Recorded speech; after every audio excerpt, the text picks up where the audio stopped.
Gold trusted gold buyers మీరు తాకట్టు పెట్టిన బంగారాన్ని విడిపించి ఈ రోజు ఉన్న మార్కెట్ ధరకు కొనబడను. ఛాలెంజ్ ఏంటంటే అప్పటికి అసలు ఇన్ఫ్రాస్ట్రక్చర్ కానీ స్టాఫ్ ఇవ్వటం కానీ ఏదీ లేదు. అప్పుడే కొత్తగా ప్రెజెంట్ డిపార్ట్మెంట్ టేక్ ఓవర్ చేసుకుంటుంది. అంతకుముందు జ్యుడిషియల్ డిపార్ట్మెంట్ కింద కంట్రోల్లో ఉండేది. ఫస్ట్ క్లాస్ మేజిస్ట్రేటే జైలుకి సూపరింటెండెంట్గా ఉండేవాడు. వాళ్ళ దగ్గర నుంచి మేము ఛార్జ్ తీసుకుని మా జైలు తరపున సంస్కరణలు పెట్టడం కానీ అవన్నీ కూడా మేము ఇంప్లిమెంట్ చేసాం. మేము తీసుకునేటప్పటికి అవి చాలా వరకు మురికి కోపాల్లో ఉండి అప్పటికి కూడా కొండలో ఉండే ఈ వాష్రూమ్కి వెళ్ళడానికి ఫెసిలిటీస్ లేకపోకుండా కొండలే అలౌ చేసేవాళ్ళు. ఎలక్ట్రిసిటీ కూడా ఇన్సైడ్ లైట్ బల్బ్ లేదు, ఓన్లీ బయటే బల్బు ఉంటుంది. ఆ బల్బు నుంచి కాంతి లోపలికి వెళ్ళేది అంతే. అది ఫెసిలిటీస్ ఎర్లీ జైల్స్లో అట్లాగే ఉంటాయి. అతను ఎవరో కాంట్రాక్టర్ ఎవరో కూరగాయలు ఉప్పు పప్పు తెచ్చిచ్చేవాడు. వీళ్ళని చూసేవాళ్ళు ఎవరు, పట్టించుకునేవాళ్ళు ఎవరు, అట్లా ఉండేదన్నమాట. తర్వాత జైలు డిపార్ట్మెంట్ ఫస్ట్ పోస్టింగ్ లో మీకు ట్రబుల్ మాంగర్ ఎదురయ్యారా? ట్రబుల్ మాంగర్స్ అన్ని చోట్ల ఉంటారండి. ఒక్క వెస్ట్ గోదావరి నరసాపురంలో ఏంటి ఎక్కడైనా ఉంటారు. కాకపోతే ఏంటంటే వాళ్ళు సమాజంలో ఏదో ఒక ఇబ్బంది తగిలి మన దగ్గరికి వస్తారు. అసలు ఉదాహరణ చెప్పుకోవాలంటే కేసరి ప్రభాకర్ అన్న అతను వెస్ట్ గోదావరి నరసాపురంలో తగిలాడు. చాలా ఇంట్రెస్టింగ్ సబ్జెక్ట్. అతను మామూలుగా సెకండ్ షో సినిమాకి వెళ్ళాడు. సెకండ్ షో సినిమా ఇండియన్ బ్యాంక్లో బ్రాంచ్ మేనేజర్ కింద సెలెక్ట్ అయ్యి వారణాసిలో ఉద్యోగం. అతను సెలవులకి వెస్ట్ గోదావరి నరసాపురం వచ్చాడు. వెస్ట్ గోదావరి నరసాపురం వచ్చి సెకండ్ షో సినిమాకి వెళ్ళాడు. టికెట్ ఏదైనా అడిగారు పోలీసు వాళ్ళు.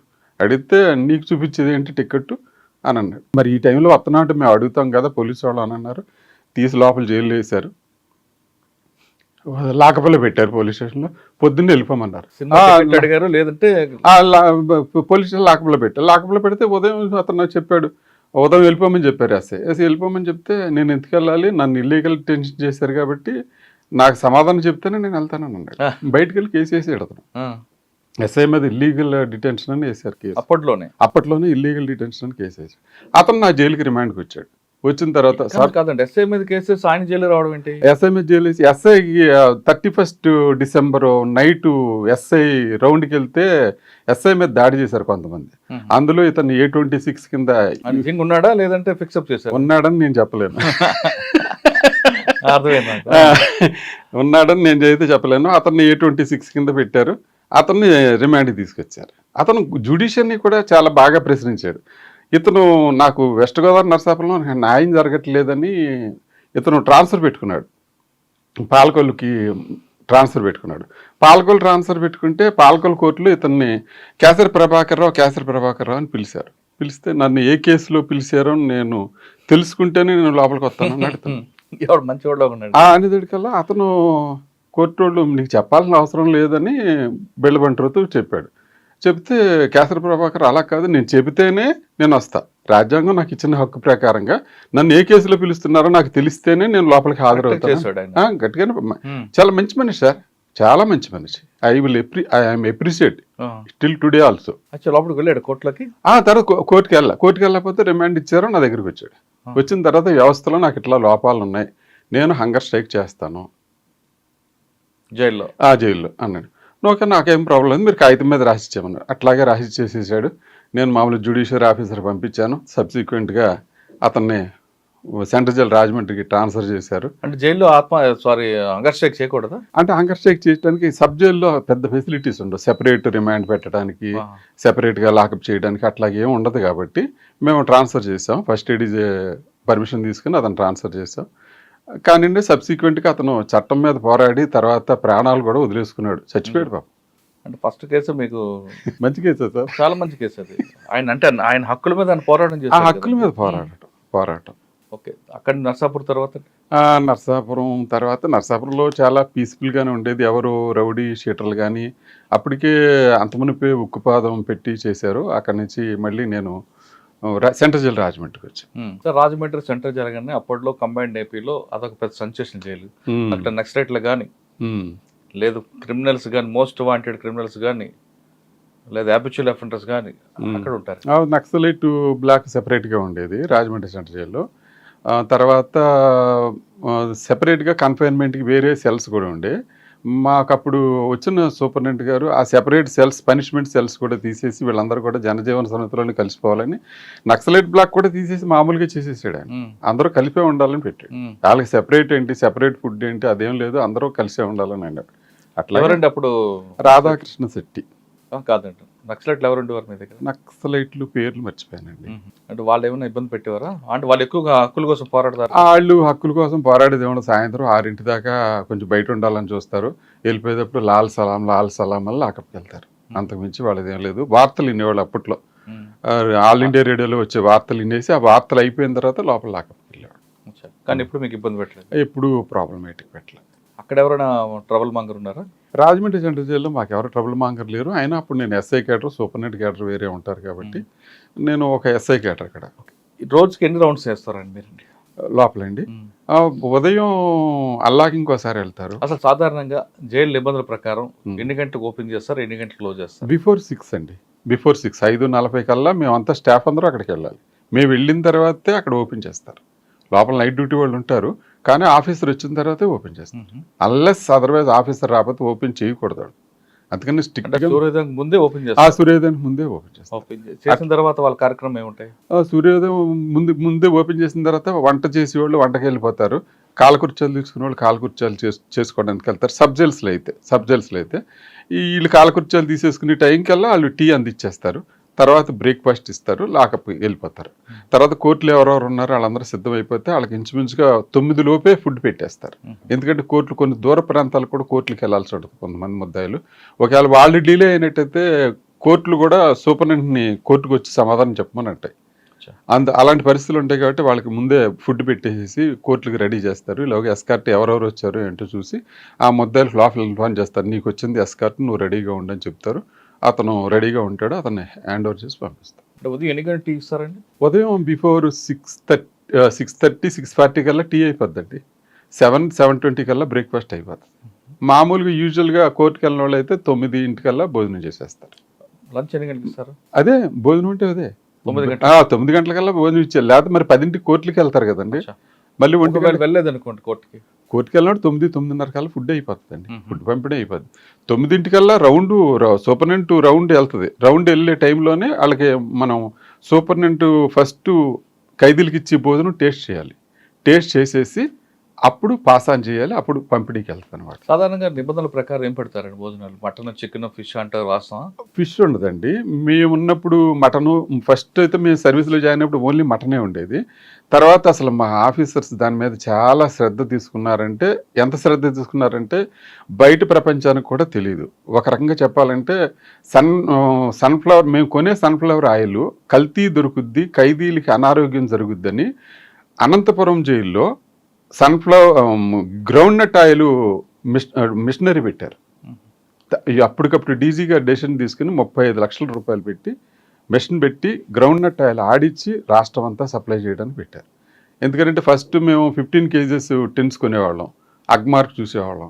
వాటిలో అడల్ట్రేషన్ జరుగుద్దని మళ్ళీ 1 లీటర్ పోచెస్ తీసుకునేవాళ్ళం.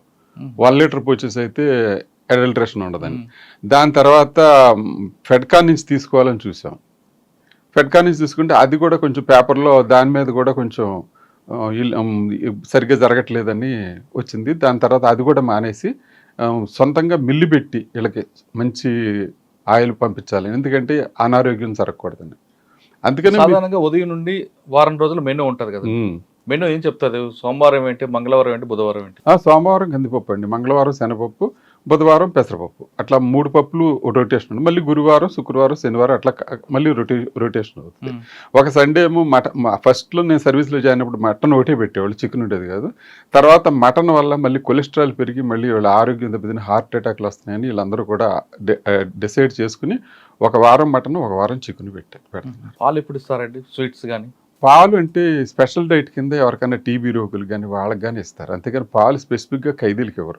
అనారోగ్యం కలిగి డాక్టర్ రికమెండ్ చేస్తే కోడిగుడ్డు మెనూలు తర్వాత ఏం చేశారంటే బుధవారం కోడిగుడ్డు మెనూలో చేంజ్ చేశారు. మేము సర్వీస్లో ఉన్నప్పుడు లేదు కోడిగుడ్డు, తర్వాతే మెనూలో ఇంప్లిమెంట్ చేశారు. డైరెక్టర్ జనరల్ ఆఫ్ ప్రెజెన్స్ చాలా వరకు కూడా చాలా ఆలోచన చేసి తరతరాల నుంచి ఉన్న బ్రిటిష్ వాళ్ళ దగ్గర నుంచి ఉన్న మెనూని మార్చుకుంటా ఒక్కొక్క ఆఫీసరు జైలు ఇన్ఫ్రాస్ట్రక్చర్ మార్చడానికి అయితే చల్లపల్లి జైలు ఎంవి కృష్ణారావు గారి దగ్గర ఉండి దాన్ని అంతా ప్లాన్ చేసి ఇంత జైలు ఇలా ఉండాలని ఆయన కళల రూపం అది చల్లపల్లి జైలు. స్వీట్స్ ఎప్పుడు ఇస్తారండి? స్వీట్స్ ఫెస్టివల్స్కి ఇస్తారండి. ఫెస్టివల్స్కి ఇస్తారు. ప్రిస్క్రైబ్డ్ ఫెస్టివల్ ఉంటుంది. ఆ ఫెస్టివల్లో 200 గ్రాములు లడ్డు తయారు చేసి ఇస్తారు. కానీ బయట నుంచి ఫుడ్ తెచ్చుకోవచ్చు, డబ్బులు ఇస్తే బిర్యానీ కూడా దొరుకుతుంది అంటారు, వాస్తవం? లేదండి, ఎట్లా చేస్తారు, ఎట్లా అవుతుంది? ఎన్నో దాటి లోపలికి వెళ్ళాలి. ఎదర మెయిన్ గేట్ ఉంటుంది, తర్వాత వార్డు లోపల గేట్ ఉంటుంది. ఇన్ని చెక్ చేసింది, ఇన్ని చెకింగ్లో ఎక్కడా లోపల లేకోకుండా ఉండకుండా ఫైనల్గా చేరదు. కానీ కొంతమంది ఖైదీలకి అంటే యూటీ ప్రిజనర్స్ కూడా వాళ్ళ వంట వాళ్ళే చేసుకోవచ్చు. లేదండి, అలాంటివన్నీ పాత రోజులు, పాత జమానా. అసలు ఇప్పుడు అలాంటి ఎక్కడో కొంతమంది సెలబ్రిటీస్ వచ్చారనుకోండి, నేను జైలు ఫుడ్ తినమంటే అప్పుడు ఏం చేస్తారు? జైలు ఫుడ్ తిన్ను అని అనటానికి ఏం ఉండదండి. అక్కడ ఏముండదు, అందరితో పాటు కామన్గానే ఫుడ్ తినాలి. అన్లెస్ అదర్వైజ్ కోర్టు నుంచి ఏదైనా ఆర్డర్ తెచ్చుకుంటే ఆ ఫుడ్ ఎలా చేస్తారు? అంటే ఎవరు కోర్టు నుంచి ఆర్డర్ ఎవరికి ఇస్తారు? జగన్మోహన్ రెడ్డి ఉన్నారు, ఎక్స్ సీఎం. ఆయన కోర్టు నుంచి ఇంటి నుంచి ఫుడ్ తెచ్చుకోవడానికి ఆర్డర్ తెచ్చుకున్నాడు, తీసుకుంటాడు అంతే. అంటే కోర్టు ఆర్డర్ ఇస్తే కోర్టు ఆర్డర్ ఇవ్వాలి. అంటే జైల్లోనే వండుతారా లేదా బయట నుంచి తెప్పించు? వాళ్ళకి బయట నుంచి అవుట్ సైడ్ ఫుడ్ అలౌ చేశారండి. Court order. సెలబ్రిటీస్ వస్తుంటారు, వాళ్ళు మేము జైలు ఫుడ్ తినం, బయట నుంచి బ్రెడ్ జామ్ తెచ్చుకుంటాం. బ్రెడ్ అలౌడ్ అండి. Bread allowed, banana allowed, apples allowed, అవి అలౌడే. Biscuits allowed. కానీ గంజా, సిగరెట్ ఆ సిగరెట్ మేము వెళ్ళిన సర్వీస్ కొత్తలో అయితే లోపల క్యాంటీన్లో అమ్మేవారు సిగరెట్లు. కానీ సబ్సిక్వెంట్గా అది స్మోక్ ఫ్రీ జోన్ చేసేసారు జైల్స్ని. దానివల్ల లోపల సిగరెట్ తాగకూడదు. ఓకే, సిగరెట్ బీడి తాగ. డబ్బులు ఇస్తే మందు కూడా లోపలికి వస్తుంది అంటారు, వాస్తవం? లేదండి, వాళ్ళు ఎన్నో ప్రయత్నాలు చేస్తారు సార్. గంజాయి తేవడానికి ప్రయత్నం చేస్తారు, మందు తేవడానికి ప్రయత్నం చేస్తారు, వాళ్ళు రకరకాల ప్రయత్నాలు చేస్తారు, అన్ని ప్రయత్నాలు చేస్తారు. ఒకసారి అయితే నేను విజయవాడ జిల్లా జైల్లో ఉండగానే ఒక అతను బిస్లరీ మినరల్ వాటర్ బాటిల్ తెచ్చుకున్నాడు. ఏంటి బాటిల్ ఈడికి టాలీ అవ్వట్లేదు, బిస్లరీ మినరల్ వాటర్ బాటిల్ తాగేవాళ్ళు లేడు, ఏంటి సార్, మేము కూలింగ్ వాటర్ బయటకు వెళ్ళి ఎండలో ఎలా మండిపోతున్నాయి సార్, ఒక బాటిల్ మంచినీళ్ళు తెచ్చుకున్నాం సార్, ఇంకా కొంచెం మిగిలి సార్, లోపల తెచ్చి తాగకూడదా సార్ నన్ను అడిగాడు. ఇలా మాట్లాడుతున్నాడు ఏంటంటే తీరా చూసాడు జిన్ను తెచ్చుకున్నాడా? మీరేం చేశారు వాడికి పనిష్మెంట్? అదే వాటితో రాయించుకుని పనిష్మెంట్. అది పనిష్మెంట్ అంటే ఉంటుంది. పనిష్మెంట్ కూడా ప్రిస్క్రైబ్డ్ పనిష్మెంట్లు ఉంటాయి. ఏదో సెపరేటు కన్ఫైన్మెంటు, ఇంటర్వ్యూలు ఆపటం అట్లాంటివి ఉంటాయి. మాన్యువల్లోనే ప్రిస్క్రైబ్డ్. ఆ ప్రిస్క్రైబ్డ్ ప్రకారం రేషన్ కటింగ్ అంత మొలాఖత్ కటింగ్ ఉంటుంది. మొలాఖత్ కటింగ్ ఉంటుంది సార్. ఇప్పుడు మందు దొరకదని మీరు చెప్తున్నారు, కానీ గంజా దొరకదని మీరు చెప్తున్నారు. కానీ మీ ఆఫీసర్లు సడన్ గా రైడ్ చేస్తే గంజా ప్యాకెట్లు దొరుకుతాయి, సెల్ ఫోన్లు కూడా కుప్పలు దొరుకుతుంటాయి, అది ఎలా సాధ్యం ఉంటాయి? సెల్ ఫోన్లు దొరకటం అంటే మనం ఎంత భద్రతాపరంగా ఎన్ని జాగ్రత్తలు తీసుకున్నా వాళ్ళ మెంటాలిటీ ప్రకారం వాళ్ళు చేయాలని చూస్తారు. క్లాస్లో టీచర్ పాఠాలు అందరికీ సమానంగా చెప్తాడు. ఒకటి ఫస్ట్ క్లాస్ వస్తే, ఒకటి సెకండ్ క్లాస్ వస్తే, ఒకటి ఫెయిల్ అవుతాడు, ఒకటి ఆ క్లాస్ కూడా బంకు కొట్టి వెళ్ళిపోతాడు. అందరికీ టీచర్ చెప్పేది ఒకటే కదా, అట్లాగే మేము చెప్పేది కూడా ఒకటే, మేము చేసే పద్ధతి కూడా ఒకటే.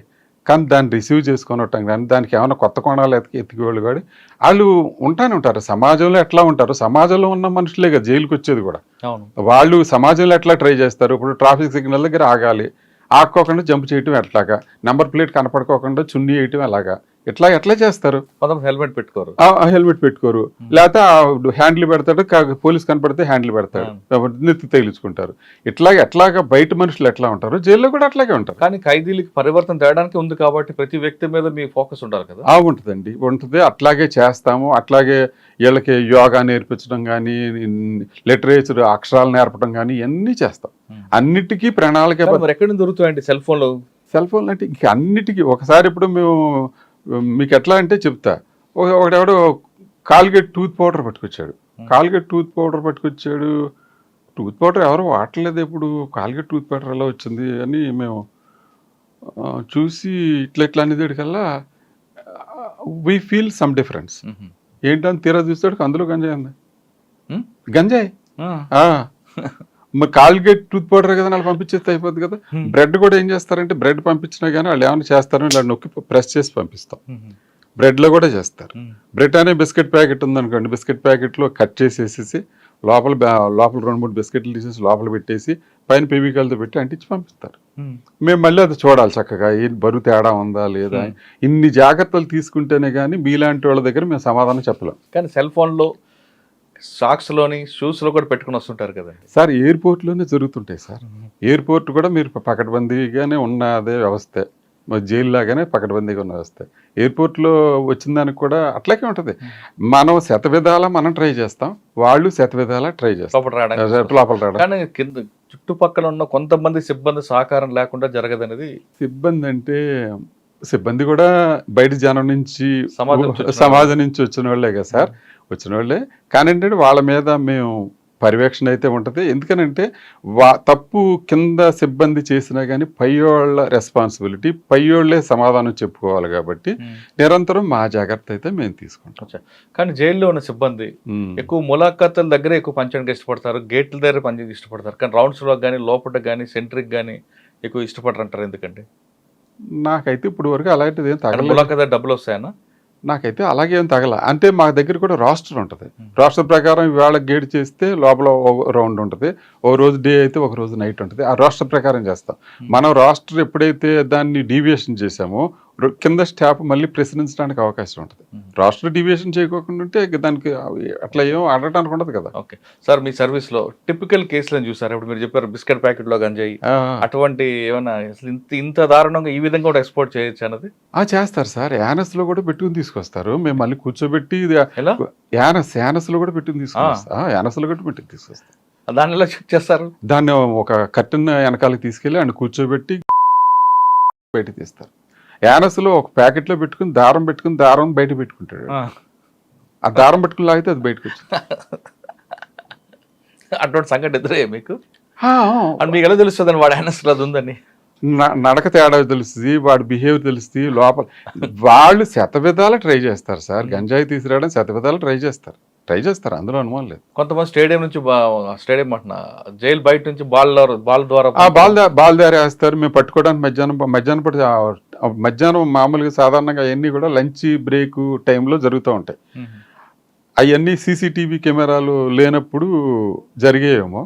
కానీ తర్వాత సార్ సీసీటీవీలు కూడా పెట్టేసిన తర్వాత మళ్ళీ ఒకవేళ ఎవరైనా మేము వెళ్ళినా కానీ మేము సీసీటీవీ సర్వేలెన్స్ చూసి చెక్ చేస్తాం అనమాట. ఆ తర్వాత ఆ కార్నర్లో వాళ్ళకి పోస్టింగ్ వాళ్ళకి చెప్తాం మేము లంచ్కి వెళ్తున్నాం జాగ్రత్త. మళ్ళీ మాకు ఇన్ఫార్మేషన్ ఖైదీలు కూడా పెడతాం. మాకు ఇన్ఫార్మ్ చెప్పేవాళ్ళని ఏదైనా వచ్చిందా ఏంటంటే ఆడు చెప్తాడు అనమాట. ఏమైనా జరిగితే ఆడు చెప్తాడు. ఈయన చూసేవాడికి ఆడు కూడా అలర్ట్గా ఉంటాడు. సార్ జైలు మాన్యువల్ ప్రకారం తప్పు చేస్తే పనిష్మెంట్ ఏ విధంగా ఉంటాయి? జైలు మాన్యువల్ ప్రకారంగా పనిష్మెంట్లు ఉంటాయండి. అంటే వాడు ప్రిస్క్రైబ్డ్ ఉండే సబ్సిడరీ జైలు మాన్యువల్లో ఉన్నాయి ప్రిస్క్రైబ్డ్. ఆ ప్రిస్క్రైబ్డ్ ఏంటంటే ఇంటర్వ్యూలు కట్ చేయటం, ఆ తర్వాత అతనికి ములాఖాతులు తీసేయటం, తర్వాత ఏదైనా రెమిషన్ ఉంటే రెమిషన్ తగ్గించడం అలాంటివి ఉంటాయి. అందుకనే లైఫర్స్ వాళ్ళందరూ కూడా చాలా జాగ్రత్తగా రూల్స్కి అనుకూలంగానే చేస్తారు తప్ప వ్యతిరేకంగా చేయరు. ఎందుకంటే యూటీ ప్రిజనర్స్ ఎవరన్నా యూటీ ప్రిజనర్స్లో కూడా ఓన్లీ 5% కొంచెం డీవియంట్ మేనర్ ఉన్న వాళ్ళు ఉంటారు. కానీ 80 to 90% వరకు చాలా వరకు లా ఒబైడింగ్ పీపులే ఉంటారు. ఎందువల్ల అంటే వాళ్ళు ఏదో యాక్సిడెంటల్గా కానీ సడన్ ప్రొవొకేషన్ వల్ల కానీ ఏదన్నా కేసులో ఇరుక్కోవటం అవుతుంది తప్ప అట్లా అవ్వదు. ఎందుకు ఇప్పుడు మాకు సర్వీసులో చేరినప్పుడు చోరీ కేసుల మీద చాలా ఎక్కువగా రిమైండ్ వచ్చాయి. చోరీ కేసుల్లో ఎక్కువ వచ్చాయి. సబ్సిక్వెంట్గా 98 99 2000 ఆ ప్రాంతాలకు వచ్చాడు 498లో ఎక్కువ వచ్చాయి. ఆ ఫ్యామిలీ మొత్తం కేసుల్లో పెట్టేవాళ్ళు, ఫ్యామిలీ మొత్తాన్ని కేసులో పెట్టేవాళ్ళు. సబ్సిక్వెంట్గా తర్వాత 498లో కోర్టు కూడా రిమాండ్ ఇవ్వకోకుండా ఉండడం వలన తగ్గినాయి. కానీ కొంచెం మన చట్టాల ప్రకారంగానే లోపలికి వచ్చే ముద్దాయిలు దాన్ని బట్టి ఆధారపడి ఉంటాయి. సార్ సాధారణ జైల్లోకి వచ్చిన తర్వాత యోగా, పేపర్ చదువుకోవడం అవన్నీ నేర్పుతారంట వాస్తవం? అవునండి, అవును. యోగా చేస్తారు. అసలు ఒక్కొక్క డిఏజీ అయితే డిఏజీ గారు అయితే ఫిజికల్ పెరేడ్కి బాగా ఇంపార్టెన్స్ ఇచ్చేవారు. వాళ్ళకి లెఫ్ట్ రైట్ చెప్పడం కానీ వాళ్ళ మూమెంట్ చేయటం కానీ అట్లా కూడా చేయించేవాడు. ఎందుకనంటే వాళ్ళు అందులో కనుక ఎంగేజ్ చేసి వాళ్ళకి యోగాలో కనుక పెట్టినట్టయితే వాళ్ళకి మిగతా డీవియేషన్ ఆలోచనలు అయితే ఉండకోకుండా ఉంటాయి. లేకపోతే idle men's brain is devil's workshop అని అట్లా అదొక ఫేమస్ ప్రోవర్బ్. కాబట్టి అట్లా కాకుండా ఉండాలనే ఈ తాపత్రయం అంతా. జైల్లోకి కొత్తగా ఒక వ్యక్తి వచ్చారు, ఏదో మీరు అన్నట్లుగా 498లోనో లేదంటే రోడ్ యాక్సిడెంట్లోనో అంతవరకు నేరం చేయని వ్యక్తి ఫస్ట్ టైం వచ్చినప్పుడు ఆయన తీసుకువెళ్ళి మీరు పాత నేరస్తుల మధ్యన పెడతారా లేదు సెపరేట్ లేదండి. పెడతారా ముందు లేదు ముందుగా ఆయన మూవ్మెంట్స్ అబ్జర్వేషన్ చేసి క్వారంటైన్ అసలు ఎలాగుంటదండి ముందు సెంట్రల్ జైల్లో పెద్ద జైల్స్ ఉన్నాయనుకోండి, క్వారంటైన్ ఉంటుంది. సాధారణంగా రాగానే పుట్టుమచ్చలు చూస్తారంట వాస్తవం. అవునండి, అది వెరిఫై చేయాలి. లేకపోతే ఇప్పుడు కోర్టులో ఒక అతను వారెంట్ ఇచ్చారు, పుట్టుమచ్చలు ఇచ్చారు, వారెంట్ ఇచ్చారు. అతను కోర్టు నుంచి మన జైలుకి వచ్చేటప్పుడు ముద్దాయి మారిపోతే, కోర్టు నుంచి మన జైలుకి వచ్చేటప్పుడు ముద్దాయి మారిపోతే, వేరే వాడు ఎవరో జైలుకి వచ్చేస్తే, అందుకని మనం అన్ని వెరిఫై చేయాలి. సాధారణంగా డీప్గా చెప్పండి సార్, ఖైదీ లోపలికి అడ్మిన్ బ్లాక్ లో తీసుకొచ్చిన తర్వాత ఆయన వెరిఫికేషన్ ఎలాగుంటది, ఏ బ్లాక్ కి ఎలా కేటాయిస్తారండి? లేదు, అతను మామూలుగా మేము 2-3 మాటలు అతనితో మాట్లాడేటప్పటికి మాకు కొంచెం అర్థం అవుతుంది. మామూలుగా మాకు సైకాలజీ, క్రిమినాలజీ మీద కూడా సబ్జెక్టులు ఉన్నాయి. తమిళనాడు వెల్లూరులో అందరూ ట్రైన్ అయ్యి ఉంటారు. దాని మీద ఒక ముద్దాయితో మాట్లాడితే ఆ ముద్దాయి ఎట్లాంటోడు, వీటి వల్ల ఏం భయం ప్రాబ్లమ్స్ ఉంటాయి అన్నీ మీకు ఎగ్జాంపుల్ చెప్తాను. ఎవరన్నా ఒక అతను భార్యని చంపేసి జైలు కనుక వచ్చాడు అనుకోండి ఉదాహరణకి, మీకు తెలియని విషయం మా అందరికీ అర్థమయ్యేది ఏంటంటే అతని దగ్గర మాకు సూసైడల్ టెండెన్సీ ఉంటుంది. తప్పు చేశారని సూసైడల్ టెండెన్సీ ఉంటుంది. కాబట్టి భార్యని చంపి కనుక జైలుకి వచ్చినట్టయితే మేము అలర్ట్ అయిపోవాలి, సావధానం అయిపోయి అతని మూమెంట్స్ మీద అతనికి వేరే ఒక అతన్ని అప్పచెప్పి, అరే కొంచెం ఆయన జాగ్రత్తగా చూసుకోరా, బాత్రూమ్కి వెళ్ళేటప్పుడు ఏం చూసుకోవాలి, లేకపోతే జైల్లోనే సూసైడ్ చేసి చచ్చిపోతాడు. నేను గుడివాడ జైల్లో ఉండగా ఒక అతను ఇలాగే రిమాండ్కి వచ్చాడు. రిమాండ్కి వస్తే నేను మామూలుగా మాకు తెలిసిన విద్య కాబట్టి నేను ఎట్లాగే చేశాను. ఆ జైల్లో ఉన్నంతకాలం పొద్దున్న నైటు లేట్ అయింది బెయిలు. మర్నాడు ఉదయం పొద్దున్నే 6:30కే నేను రిలీజ్ చేశాను. 9:30-10 పురుగుమంది దాకా చచ్చిపోయాడు. ఎక్కడ? బయట.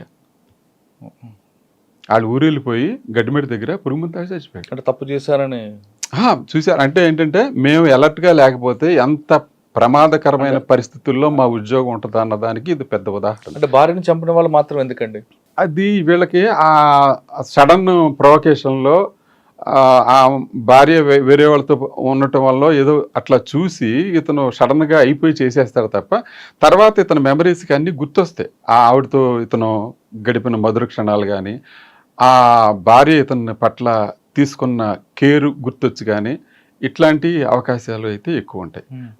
ఇప్పుడు కూడా జైల్లో ఎప్పుడన్నా మీరు రేరుగా ఎవరన్నా సూసైడ్ చేసుకుంటే చాలా వరకు వీళ్ళే ఉంటారు, ఈ రీజన్తో ఉన్నవాళ్ళు ఉంటారు. సార్ అదే విధంగా దొంగతనం చేసిన వాళ్ళు కానీ, రేప్ కేసులో వచ్చిన వాళ్ళు కానీ, చిన్నపిల్లల్ని హత్య చేసిన వాళ్ళు వచ్చిన వాళ్ళ ఫీలింగ్స్ ఎలా ఉంటాయి? వాళ్ళ ఫీలింగ్స్ చాలా వరకు రొటీను అయిన వాళ్ళు అయితే వాళ్ళంత అఫెండ్ అవ్వరు. మామూలుగా కొత్తగా వచ్చిన వాళ్ళు మట్టుకి చాలా భయపడతారు. సార్ ఫస్ట్ మీరు అన్నట్లుగానే పుట్టుపచ్చలు అన్ని వెరిఫై చేసిన తర్వాత అడ్మిన్ బ్లాక్ పంపిస్తారా, లేదు హ్యాబిచువల్ అఫెండర్ ఎక్కడ ఆ బ్లాకే పంపిస్తారు? లేదు, అట్లా పంపించరండి. అట్లా హ్యాబిచువల్ అఫెండర్ పంపించరు.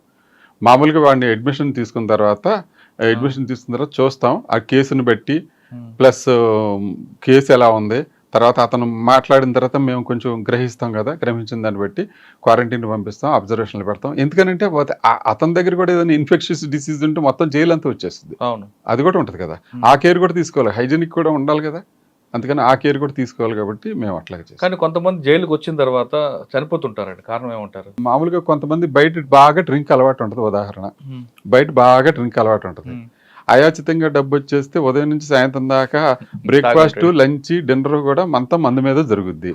సడన్ గా జైలుకి వస్తాడు, మందు దొరకదు, ఏం జరుగుద్ది అప్పుడు? అప్పుడు మీరు ఒకసారి మంగళగిరిలో ఉండగా డాక్టర్ గారిని అడిగా, ఏంటండి ఇటు పరిస్థితి వచ్చినప్పుడేమో చక్కగా సరదా బుల్లులా ఉన్నాడు, ఇప్పుడు ఏంటి ఎలాగ అయిపోయాడంటే ఆడిదేం లేదండి, ఆడి బాడీ ఆల్కహాల్కి ఎడిక్ట్ అయిపోయింది. ఆడి బ్రేక్ఫాస్ట్, లంచ్, డిన్నర్ మొత్తం అంతా దాంతో అది గ్లూకోజ్ తయారు చేసి ఆడి బాడీని నిలబెడుతుంది. ఎప్పుడైతే మీరు అది చేయలేకపోయేదాడికి అటు డేలా అయిపోయాడు. అందుకని అడి హెల్త్ మీరు ఎలా చేసేసారు అనుకోండి, మళ్ళీ మామూలుగా సరదా బుల్లులా తయారవుతాడు. ఏదో కొంచెం సేలండి అది ఎక్కిచ్చారు, 2 రోజులు ఎక్సైజ్ కేసులు వచ్చినట్టున్నాడు, 2 రోజులు 3 రోజులు ఉన్నాడు, తర్వాత అంతేగాని మీరు మధ్య ఇవ్వలేదు. ఎవరు ఇల్లీగల్ యాక్టివిటీస్ చేసి ఉద్యోగం మీద తెచ్చుకుంటారండి. ఇంకోటి ఏంటంటే ఉద్యోగం అంటే కళ్ళకద్దుకుని చేసుకునే ఉద్యోగం. మేము ఖాళీగా రోడ్డు మీద తిరిగి రోజుల్లో ఎంతో కష్టపడి స్టార్ టెస్ట్ పాస్ అయ్యి ఇంటర్వ్యూ ఫేస్ చేసి ఇన్ని మార్గాలు ఎత్తుక్కున్న తర్వాత మమ్మల్ని సెలెక్ట్ చేసుకుని వచ్చిన తర్వాత అది పోగొట్టుకోవడానికి ఎవరు ఇష్టపడతారు చెప్పండి. కరెక్ట్ అండి.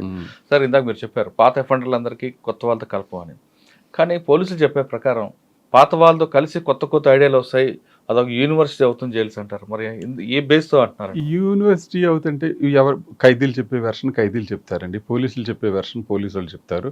We are meant for correctional services. మేము దానికోసమే ఉన్నాం, దానికోసమే చేస్తాం. అంటే అందరూ ఒకలా చేస్తారా ఉద్యోగం అంటే దానికి మేము మా దగ్గర నుంచి సరైన సమాధానం లేకపోవచ్చు. ఉదాహరణ శ్రీకాకుళం జైలు సూపరింటెండెంట్గా నేను చేశాను. నా టెన్యూర్లో రోజుకు 2,000 రూపాయలు ఖరీదైన కూరగాయలు మార్కెట్లో అమ్మి గవర్నమెంట్కి జమ చేసేవాడు. మెయిన్ రోడ్డు మీద స్టాల్ ఉండేది, ఖైదీల స్టాల్ ఉండేది మెయిన్ రోడ్డు మీద. ధర్మాన ప్రసాదరావు గారు ఆయన వచ్చి కాయగూరలు కొనుక్కెళ్ళి అక్కడ నుంచి ఆయన రోడ్డు మీదకి వచ్చి ఎవరు ఇక్కడ పెట్టాడు కోర్టు అంటే ఖైదీల డ్రెస్సు, బయటేమో జిల్లా జైలు శ్రీకాకుళం అని బోర్డు కనపడేది. ఏంటి జైలు కూరగాయలు కూడా అమ్ముతారని ఆశ్చర్యంగా చూసాడు. మేము ఉండగా అదే పెట్టాం. ఆయన రోడ్డు అవతలే కదా, రోడ్డు అవతల మెయిన్ రోడ్డు మీద పెట్టాం స్టాలు. నేషనల్ హైవే మీద రోడ్డు మీద పెట్టాం. రోడ్డు మీద గార సంతకెళ్ళేవాళ్ళు ఖైదీలు, వ్యాన్ ఇచ్చి పంపించేవాళ్ళు, ఖైదీలు ఉండేవాళ్ళు, ఎస్కార్ట్ ఉండేవాళ్ళు, కూరగాయలు సాయంత్రం వచ్చేవాళ్ళు. సాయంత్రం 1950 రూపాయలు అయితే 50 రూపాయలు లాస్ట్లో ఎవరికొకరికి కూరగాయలు అమ్మేసి 2,000 రూపాయలు చలన కట్టించేవాళ్ళు. 2,000 రూపాయలు కూరగాయలు. మేము ఉండగానే సోలార్ పెట్టించాం. సోలార్ ఉదయం 8:30 కాడి నుంచి సాయంత్రం 3:30. It was the first solar installed in presence department. I proudly నేనే పెట్టేది. సార్ ఖైదీలకి బాగా చదివించి వాళ్ళకి ఏది కావాలంటే చదివించడం, పీజీలు కానీ డిగ్రీలు, మినిమం డిగ్రీ చేయించడం అనేది అంబేద్కర్ ఓపెన్ ఇన్స్టిట్యూట్ లాంటి హెల్ప్ తీసుకుని చేస్తున్నారు. అది వాస్తవం. ఈ విషయంలో మీకు కొంచెం టైం తీసుకున్నా కానీ ఒక పాయింట్ చెప్తా. నేను గుడివాడ జైలు సూపరింటెండెంట్గా ఉన్నప్పుడు రొటీన్గా 3-4 ఖైదీలు రొటీన్గా 4వ సారి 5వ సారి రావటం మొదలెట్టారు. నేను 4 సంవత్సరాలు పెట్టాను. హాయ్ అంటున్నారా? 4వ సారి 3వ సారి వస్తున్నారు. నాకు కొంచెం ఏంటిది, మనం సంస్కరణలు చేయాలి, సంస్కరణలు చేసి అవకాశం ఉంటే మీడియా ప్రశ్నించినట్టు ఆ రొటీన్గా వస్తున్నాడు అంటే మేమేం చేసినట్టు. అప్పుడు నేను మేజిస్ట్రేట్ గారి దగ్గరికి వెళ్ళా. సార్ నేను మీకు చెప్పడానికి రాలా, కానీ నేను జైలు సూపరింటెండెంట్ కాబట్టి what is going on inside of the jail, ఈ జైలు లోపల ఏం జరుగుతుందో మీకు చెప్పాల్సిన బాధ్యత నాది. కాబట్టి నేను డైరెక్ట్గా మీ ఎంప్లాయీని కాకపోయినా మీరు చెప్పినట్టు నేను చేయడానికే అక్కడ ఉన్నా, కానీ లోపల ఏం జరుగుతుందో మీకు చెప్పడానికి వచ్చాను. సార్ ఇట్లా వీళ్ళు ఇది 4వ సారి 5వ సారి వస్తున్నారు సార్. చోరీ కేసు. సింపుల్గా జైలుకి రావటం, వచ్చి 10 రోజులు 20 రోజులు 1 నెల రోజులు నెల 10 రోజుల్లో వాళ్ళ కేసు తేలిపోద్ది. 3 నెలలు అయిపోతే ఆ జైలు దగ్గర నుంచే రిలీజు. అప్పుడు నేను చెప్పాను, ఏమంటే సార్ మీరు రొటీన్గా ఇలాగే ఇస్తున్నారు, మనం ఒక ఖైదీ మీద ఆ రోజుల్లోనే 123 రూపాయల దాకా ఖర్చు పెడుతున్నాం ఒక రోజుకి. ఇది పబ్లిక్ మనీ. రైతు కష్టపడి చేసిన దాంట్లో, ఉద్యోగి కష్టపడి చేసిన దాంట్లో, పనులు కట్టిన దాంట్లో మనం ఖైదీలకి పెడుతున్నాం. ఇలాంటి సొమ్ము ఇట్లా దుర్వినియోగం అవటం మాత్రం కరెక్ట్ కాదని అనిపిస్తుందండి. వీళ్ళకి మీరు 3 నెలల శిక్ష వేస్తే సబ్ జైలులోంచే రిలీజ్ అయిపోతారు. మీరు వీళ్ళ సంస్కరణలు చేయాలంటే వీళ్ళు రాజమండ్రి సెంట్రల్ జైలు పంపించాలి. సెంట్రల్ జైలు పంపిస్తే అక్కడ ఏదో పని చేయటమో, ఏదైనా చేయటమో, వాళ్ళు ఏదో పని నేర్చుకోవటమో ఏదో జరుగుద్ది. కష్టపడి రూపాయి సంపాదించడం అవుతుంది. అలా కాకుండా మనం ఇక్కడి నుంచే చేయటం మొదలు పెడితే అది ఎట్లా అవుద్ది. నెక్స్ట్ టైం నుంచి మేజిస్ట్రేట్ గారు నా పట్ల కరుణ కట్టించారు. చక్కగా అందరినీ రాజమండ్రి పంపించి ఏర్పాటు చేసి పెట్టారు. రాజమండ్రిలో వెళ్తే వాళ్ళ సంస్కరణలు అయ్యి తిరిగి వస్తారన్న అభిప్రాయంతో నేను అడిగా. ఎవరైనా అయితే ధైర్యం చేసేవాళ్ళు కాదేమో మేజిస్ట్రేట్ గారికి అలా చెప్పడానికంటే. అది కోర్టుని డిక్టేట్ చేయడానికి నేను రాలేదని నేను ముందే చెప్పాను. కోర్టుని డిక్టేట్ చేయడానికి నేను రాలేదండి. కానీ వాస్తవంగా క్రిమినల్ జస్టిస్ సిస్టంలో మన అందరం భాగస్వామ్యం. మన పద్ధతి ఏంటంటే ఎవరన్నా బై ఛాన్స్ ఏదైనా నేరం చేసి కనుక జైలుకి వచ్చినట్టయితే అతన్ని మనం సంస్కరించి మనం బయటికి రిలీజ్ చేయాలి. రిలీజ్ చేయడానికే మనం అంతా ఉన్నాం. మీరు ఆ సంస్కరణ చేసే అవకాశం మాకివ్వండి.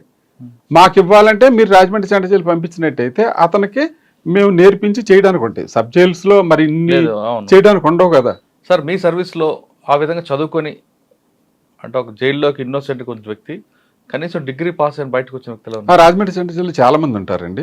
చాలా మంది ఉంటారు. సంవత్సరానికి నాకు తెలిసి 5 to 10 మెంబర్స్ వరకు అట్లాగే డిగ్రీ తీసుకుని వెళ్తారు. లోపల జైల్స్ లో అసలు ఎలాంటి తప్పు జరగదు అని మీరు చెప్తున్నారు, కానీ జైల్స్ లో కొన్ని డబ్బు ఉంటే జైల్లో ఏవైనా సాధించవచ్చు అని చాలా మంది చెప్తుంటారు. ఫర్ ఎగ్జాంపుల్ జైల్లోకి వచ్చిన తర్వాత కింద పడుకోవడానికి ఇబ్బంది ఉంటుంది, నేను లోపల మేనేజ్ చేసుకుంటే హాస్పిటల్లో వార్డు ఇస్తారు, హాస్పిటల్లో మంచిగా ఉంటుంది అంటారు. లేదండి, దానికి ఏం చేస్తారు, మామూలుగా ఒకళ్ళు రాయాలి, ఒకళ్ళు చెయ్యాలి, డాక్టర్ సర్టిఫికెట్. ఇప్పుడు మీరు చెప్పిన దాని ప్రకారం నేరం చేయాలంటే జైల్లో డాక్టర్ గారు చేయాలి, సూపరింటెండెంట్ గారు చేయాలి, అక్కడ ఉన్న జైలర్ చేయాలి, అక్కడ ఉన్న కానిస్టేబుల్ చేయాలి, వీళ్ళందరూ చేస్తే అవుతుంది. అది అంతమంది చేయకపోతే ఒకళ్ళ ద్వారా అవ్వదు కదా, అవ్వదు. అంటే అదంతా అబద్ధం అంటారు. లేదండి, అట్లా ఇప్పుడు చేసేది ఎక్కడో జరుగుతుంటాయి కదా. ఇప్పుడు ప్రభుత్వం ఏదైనా మంచి పని చేస్తుంది అనుకోండి, ప్రతిపక్షాలు విమర్శిస్తుంటాయి. అట్లాగే జైల్లో సూపరింటెండెంట్ ఉద్యోగం చేస్తున్నాడు అనుకోండి, కింద వాళ్ళు విమర్శిస్తూ ఉంటారు. జైలు సూపరింటెండెంట్ కరెక్ట్ గా ఉద్యోగం చేస్తే విమర్శించడానికి బోళ్ళంత మంది ఉంటారు, ఇంక్లూడింగ్ మీడియాతో సహా. మీడియా కూడా విమర్శలు చేస్తూనే ఉంటది. తర్వాత లోపల ఖైదీలు చేస్తూ ఉంటారు. పొలిటికల్ లీడర్స్ వాళ్ళ మాట ఎవరైనా వినకపోతే వాళ్ళు కూడా వాళ్ళు చేయాల్సింది కూడా వాళ్ళు చేస్తూ ఉంటారు. ఏదైనా మన ఉద్యోగం మనం కరెక్ట్గా చేసినందుకు ఎవరికి చెడవక్కర్లేదు. ఓకే సార్, రాజమండ్రి రిజల్ట్కి వెళ్తాం మీ సర్వీస్ లో. అక్కడ మీకు ఎదురైన సంఘటన, మర్చిపోలేని సంఘటన ఉందా? మర్చిపోవాలని సంఘటనలు ఎక్కువ లేవండి, ఎందుకంటే నేను ఎక్కువ కాలం అక్కడ పనిచేయలేదు, 1 సంవత్సరం చేశాను. నేను చేసిన టైంలో ముందు కొద్దిగా 4 ఖైదీలు పారిపోవడం జరిగింది.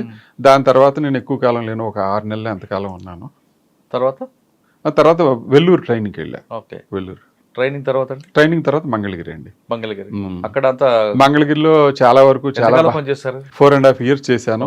మంగళగిరిలో మనం సర్వీస్ బాగా చేస్తే గుర్తించడానికి మేము ఎవరి దగ్గరికి వెళ్ళా, మా పై ఆఫీసర్ కాదు, లయన్స్ క్లబ్ వాళ్ళతోటి మొత్తానికి ఆ జైలు అంతా శుభ్రంగా ఇలా ఒక మాయ చేసినట్టు అయిపోయింది అనమాట ఆ జైలు.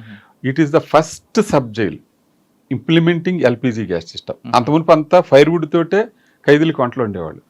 మంగళగిరి జైలు అంతా డొనేషనే, ఆ ఎల్పిజి సిస్టము డొనేషనే, ఆ ఎల్పిజి స్టవ్లు డొనేషనే, యూటెన్సిల్స్ డొనేషన్, అందరూ డొనేషన్. వాళ్ళు కూడా చాలా ఇష్టపడేవాళ్ళు.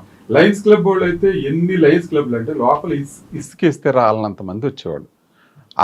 మంగళగిరి జైలు అంతా కూడా అంతా వాళ్ళే. తర్వాత మా సర్వీసెస్ చూసి ఊళ్ళో ప్రజలు సన్మానానికి మాకు పిలిస్తే గవర్నమెంట్ సర్వెంట్ కింద నేను సన్మానానికి అలా వెళ్ళకూడదు కాబట్టి నేను మళ్ళీ మా హైయర్ అథారిటీస్కి ఇన్ఫార్మ్ చేసి, సార్ ఇట్లా అంటున్నారు వాళ్ళు, నన్ను వెళ్ళమంటారంటే దే ఆర్ పర్మిటెడ్ అయితే నేను వెళ్తే సన్మానం పొంది. ప్రజెంట్స్ ఎవరండి మంగళగిరి పక్కన తాటకొండ వాళ్ళ లేదా బయట వాళ్ళు వచ్చేవారా?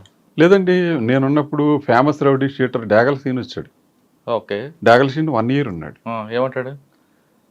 ఆ రౌడీ షీటరే కదా. రౌడీ షీటర్ వాళ్ళు ఇప్పుడు బయట ఉన్న రౌడీ షీటర్ కానీ లోపలికి వచ్చాక కాముకుంటాడు, అక్కడ కూడా రౌడీగా ప్రవర్తిస్తాడు. రౌడీజం చలాంచాలని చూస్తాడు, తోటి ఖైదీల్ని నొక్కాలని చూస్తాడు. మా పని ఏంటంటే అతని బారి నుంచి మిగతా వాళ్ళని సంరక్షించాలి. అందరికీ యూనిఫారం, షేర్ అవర్ బకరా ఏకీ ఘాట్కి పానీ పీతా హై అన్నట్లుగా మనం అట్లా చేస్తేనే అట్లా అవుతుంది. అంటే కొమ్ములు తిరిగిన రౌడీని ఎలా కంట్రోల్ అవుతారంటే మా సిస్టమ్ ఇది, మేము ఇంతే చేస్తాం. మన దగ్గర అవినీతి కనపడకోకుండా ఉన్నట్టయితే వాళ్ళు మన మాట వింటారు. మీరు అది ఎక్కడ చాలా చోట్ల చూస్తుంటారు, మన కరప్షన్ లేకపోతే వాడు ఆటోమేటిక్గా సెట్. కానీ ఇంతమంది క్రిమినల్స్ మధ్యన ఎలాంటి ఆయుధాలు లేకుండా పనిచేయడం ప్రాబ్లం కాదు? అవుతుందండి. ఒకసారి ఒక కేసులో 160 మంది ఉంటారు. మీరన్న పాయింట్ మంచి పాయింటే. నేను జైలర్గా లోపల ఉద్యోగం చేస్తున్నాను. కొంచెం కేకలు అనిపోయేటప్పటికి నా దగ్గర ఎదురుగుండా ఉన్న కానిస్టేబుల్ అబ్జర్వ్ చేయలేదు, కానీ అతను రొటీన్ పనులు పడిపోయాడు. కానీ నాకు ఏదో అనుమానం వచ్చి బాగా పరిగెత్తుకుంటూ లోపలికి వెళ్ళేటప్పటికి నాగవైష్ణవి కేసులో ముద్దాయిల్ని కొట్టబోతున్నారు. ఎవరు? విజయవాడలో నాగవైష్ణవి మర్డర్ కేసులో ముసలాయన పిల్లని చంపేశారు. అవునండి, ఐడియా ఉంది. చంపేశారు. వాళ్ళ మీద దాడి చేస్తున్నారు. బాగా లోపలికి వెళ్తే ఇటు 160 మంది, ఇటు 160. నేను ఒక్కడే వెళ్ళాను. జైలర్ గారు వస్తున్నారు, జైలర్ గారు యూనిఫామ్లో ఉండేదికల్లా వాళ్ళు అంత దూరంగా వెళ్ళగలిగారంటే మనం ఎంత బాగా ఉద్యోగం చేస్తే వాళ్ళు అంత దూరంగా బాగా వెళ్ళారు. నిజంగా వాళ్ళ మధ్యలోకి వెళ్ళి తీసుకొచ్చారు. తర్వాత ఇదే సబ్జెక్ట్ మీద కోర్టు కూడా నన్ను పిలిచింది. వీళ్ళని రాజమండ్రి సెంట్రల్ జైలు ట్రాన్స్ఫర్ చేస్తున్నారంటే ఎందుకు ట్రాన్స్ఫర్ చేస్తున్నారని అడిగారు. వాళ్ళకి థ్రెట్ ఉంటే మేము చేస్తామండి, ఇక్కడికంటే కూడా రాజమండ్రిలో కొంచెం బాగా ఉంటుంది, ప్లస్ వాళ్ళకి ఇప్పుడప్పుడే విచారం లేదు కాబట్టి అక్కడ పంపిస్తామన్నా. మీకు అలాంటి సంఘటనలు ఏమైనా జరిగినాయి అని నన్ను అడిగారు. అడిగితే నేను చెప్పా, ఇదే సంఘటన మీకు చెప్పిన సంఘటన నేను చెప్పా, ఇలాగే జరిగిందండి. అప్పుడు నేను వెళ్ళి అడ్డం ఉండి నేను చేతులు పెట్టి బయట తీసుకొచ్చా. అప్పుడు తర్వాత వార్డర్ గమనించాడు, జైలు గారు ఎవరిని తీసుకొస్తున్నారు. అంటే ఆ అమ్మాయి కాకుండా చిన్నపిల్ల మీద అత్యాచారం కానీ హత్యలు చేసిన వాళ్ళ మీద కొడుతుంటారంటారు. లేదు లేదు మనం మీరు కాదండి, మిగతా అంటే వాళ్ళ అందుకనే మేము సెపరేట్గా పెడతా ఉంటాం. ఇప్పుడు సపోజ్ ఒక ఏసీబీ కేసులో ఒక సర్కిల్ ఇన్స్పెక్టర్ రిమాండ్కి వచ్చాడు, ఉదాహరణ మీకు తెలిసినట్టు, మీకు తెలియటానికి అని నేను ఆ ఉదాహరణ చెప్పాను. ఇప్పుడు అతన్ని జైల్లో పెడితే ఎలా ఉంటుంది, మిగతా ముద్దాయిలతో పాటు కలిపి పెట్టాం అనుకోండి, ఏమనిపిస్తుంది మీకు? వాళ్ళందరూ కలిపి ఈ సిఐ గారిని మీదకి దాడికి వస్తారు. ఇప్పుడు సిఐ గారి మీద దెబ్బ తగిలితే మళ్ళీ మాకే కదండి ఇబ్బంది. అందువల్ల ఏం చేస్తామంటే మేము కూడా చూసి ఇతన్ని ఎక్కడ పెట్టాలో చూసి దాన్ని సెపరేట్గానే పెడతాం. దానికి వేరే వాళ్ళు వేరే అర్థాలు తీసి సిఐ గారు కాబట్టి అన్ని పేరే పెట్టారని అనుకుంటారు, కానీ ఇంటెన్షన్ అయితే ఇట్లా, ఇంటెన్షన్ అయితే ఇదే. కానీ కొన్ని కేసుల్లో కొంతమంది అది అన్యాచురల్ సెక్స్కి అలవాటుపడిన ఖైదీలు ఉంటారు, వాళ్ళని కంట్రోల్ చేయడం ఇబ్బంది అంటారు, వాస్తవం అంటారా? అన్యాచురల్ సెక్స్ అంటే సెక్స్ అన్నది అది హ్యూమన్లో భాగం. అది బయట ఉన్న జైల్లో ఉన్న ఎక్కడైనా దానికోసం జస్ట్ లైక్ ఫుడ్ లాగానే వాళ్ళ ప్రయత్నం వాళ్ళు చేస్తూ ఉంటారు. కాబట్టి అది చేస్తే దానివల్ల ప్రాబ్లం అవుతుంది అన్న దాని మీద మేము అవేర్నెస్ ప్రోగ్రాంలు పెడతాం జైల్లో. దానికి హెచ్ఐవి ఎయిడ్స్ ప్రతి జైల్లోనూ ఒక యూనిట్ ఉంటుంది. ఆ యూనిట్ ప్రకారంగా వీళ్ళని స్క్రీనింగ్ పంపిస్తాం. తర్వాత సాధారణంగా వీళ్ళు కంప్లైంట్ ఎలా వస్తుందంటే వెనకాల నుంచి రక్తం వస్తుందని కంప్లైంట్ పెడతారు. అది ఎప్పుడు మండే వస్తుంది కంప్లైంట్. సండే మటన్ కూర తింటారు, మండే కంప్లైంట్ చెప్తారు, మేము హాస్పిటల్కి వెళ్ళాలంటే మాకు ఇట్లా ప్రాబ్లం ఉంది, బ్రీడింగ్ ప్రాబ్లం ఉంది. అప్పుడు మేము చూసి చేసి మళ్ళీ వాళ్ళకి ఇలాంటివి ఏమైనా ఉంటే ఈ ప్రాబ్లం అవుతుంది అంటే నిజమేనా, వేరే బయటకు వెళ్ళడానికి ఎస్కేప్ అవడానికి? లేదు, ఎస్కేప్ అవడానికి అంటే మనం జాగ్రత్తలన్నీ తీసుకుంటామండి. అది సండే మటన్ తింటే మండే నాడు రావడం ఏంటండి? సండే ఓవర్ హీట్ అయ్యడం వల్ల? లేదు, వీళ్ళు చాలా మనం తినలేనంత ఘాటుగా కూరలు వండుకుంటారు సార్. అదే మసాలా ఫుడ్, మసాలా ధనియాలు బాగా కొట్టేస్తారు, కారం బాగా కొట్టేస్తారు. అంతే అన్యాచురల్ సెక్స్ వల్ల. అన్యాచురల్ సెక్స్ అని అనలేము. ఇట్లా మాకు డౌట్ వస్తుంది అనమాట. ఎప్పుడైతే ఈ కంప్లైంట్ చెప్పాడో మేము డౌట్ వచ్చి అతను చెప్పి మళ్ళీ ఇలా అందరినీ మళ్ళీ ఆ ప్రోగ్రామ్ దగ్గర పంపిస్తాం. ఇట్లా కనుక చేసినట్టయితే మేము ఇట్లా ఎయిడ్స్ అయ్యి వచ్చే అవకాశాలు ఉంటాయి, ఈ సురక్షితమైన శృంగారం కాదు, కాబట్టి మీరు ఈ ప్రాబ్లమ్స్ ఫేస్ చేయమాకన్నాను. ఇప్పుడు జైల్లోకి ఏదో ఇన్నోసెంట్గా వచ్చి ఇలాంటి ప్రాబ్లంలో ఇరుక్కుని చేయటం ఇబ్బంది కదండి. కానీ ఆ టైప్ కేసులను ఎదురుపడ్డాయండి మీకు? లేదండి, మేము జాగ్రత్తలు చాలా వరకు తీసుకుంటాం. సెక్స్ కేసులు లేదు లేదు, విజయవాడలో ఉండగా మేము వీటి మీద ఒక వేరే ప్రోగ్రాం పెట్టాం. అప్పట్లో గవర్నమెంట్ దానికి బడ్జెట్ కూడా ఇచ్చేది, దానికి వేరే ఒక ఆఫీసు, తర్వాత కౌన్సిలింగ్ ఒక కౌన్సిలరు, అతను కౌన్సిలింగ్ చేస్తాడు ఖైదీల్ని. సార్ జైల్లోకి వచ్చిన తర్వాత కొత్తగా అంటే యూటీ ప్రిజనర్స్కి వాళ్ళ బాత్రూమ్ వాళ్ళే కడుక్కోవాలి, వాళ్ళ గిన్నెలు వాళ్ళే తోముకోవాలి అంటారు, వాస్తవం? ఇట్లాగే నాకు వెస్ట్ గోదావరి నరసాపురంలో ఉండగా జైల్లో చెకింగ్కి వచ్చిన జ్యుడిషియల్ ఆఫీసర్ అన్నారు, ఏమండి ఖైదీలు దొడ్లు కడగాలంటే కదండి అన్నారు. నేనన్నాను, ఇప్పుడు ఖైదీలు దొడ్లు కడగడానికి కానీ అన్నం వండటానికి కానీ ప్రభుత్వం వేరే సేవకులను ఎవరిని నియమించరండి. వేరే సేవకులను ఎవరు నియమించరు. వాళ్ళ అన్నం వాళ్ళే వండుకోవాలి, వాళ్ళ కంచం వాళ్ళే కడుక్కోవాలి. ఆడికి కంచం ఆడే కడుక్కున్నారు. తర్వాత మరి అన్నం వండిన పాత్ర ఎవరు కడగాలి? అది ఖైదీయే కడగాలి. కూరగాయలు ఎవరు కొయ్యాలి? ఖైదీలే కొయ్యాలి. లిటర్కి వెళ్తారు, ఎవడో సరిగ్గా క్లీన్ చేయకుండా వస్తాడు, ఎవరో ఒకడు ఉండి క్లీన్ చేసి రావాలిగా. ఖైదీల పనులు ఖైదీలే చేసుకోవాలి, బయట వాళ్ళు ఎవరు వచ్చి చేయరు. లోపల ఇప్పుడు మీరు ఏ జైలుకి వెళ్ళినా కానీ చాలా నీట్గా కనపడుద్ది. అది ఎవరి వాళ్ళు బయట ఎవరో సర్వెంట్లు వచ్చి దాన్ని చేయరు, ఖైదీలే చేస్తారు. ఏ జైలు ఖైదీలు అంటే శిక్ష పడ్డ వాళ్ళు చేస్తారా, యూటీ ప్రిజనర్స్ చేస్తారా? శిక్ష పడ్డ వాళ్ళు ఖైదీలు ఉంటారండి. పెద్దవాళ్ళు అయితే ఇప్పుడు సబ్ జైలు ఉంది ఉదాహరణ, సబ్ జైల్లో శిక్ష పడ్డ వాళ్ళు ఉండరు, చాలా వరకు రిమాండ్ వాళ్ళే ఉంటారు. వాళ్ళకి మేమే చెప్పేస్తాం, అరే మీరు వెళ్ళినప్పుడు మీరే జాగ్రత్తగా చూసుకోవాలి అని అట్లాగే చెప్తాం. వాళ్ళు అట్లాగే చేస్తారు, అట్లాగే మెయింటైన్ చేస్తారు. కొన్ని చోట్ల మట్టికి తోటీలు ఉంటారు, కొన్ని మేము సబ్ జైలు నర్సాపురంలో తోటి ఉండేవాడు.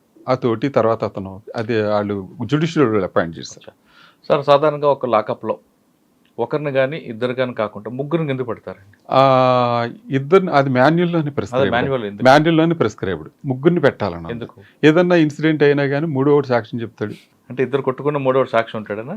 లేదండి, అలా అది మాన్యువల్ ప్రిస్క్రైబ్డ్ అండి. ప్రిస్క్రైబ్డ్ ప్రకారమే మనం ప్రిస్క్రైబ్డ్ ప్రకారం రూల్స్ ప్రకారం చేసినట్టయితే రేపు పొద్దున ఏదైనా ఇబ్బంది అయినా కానీ మనం సేవ్ అవుతాం.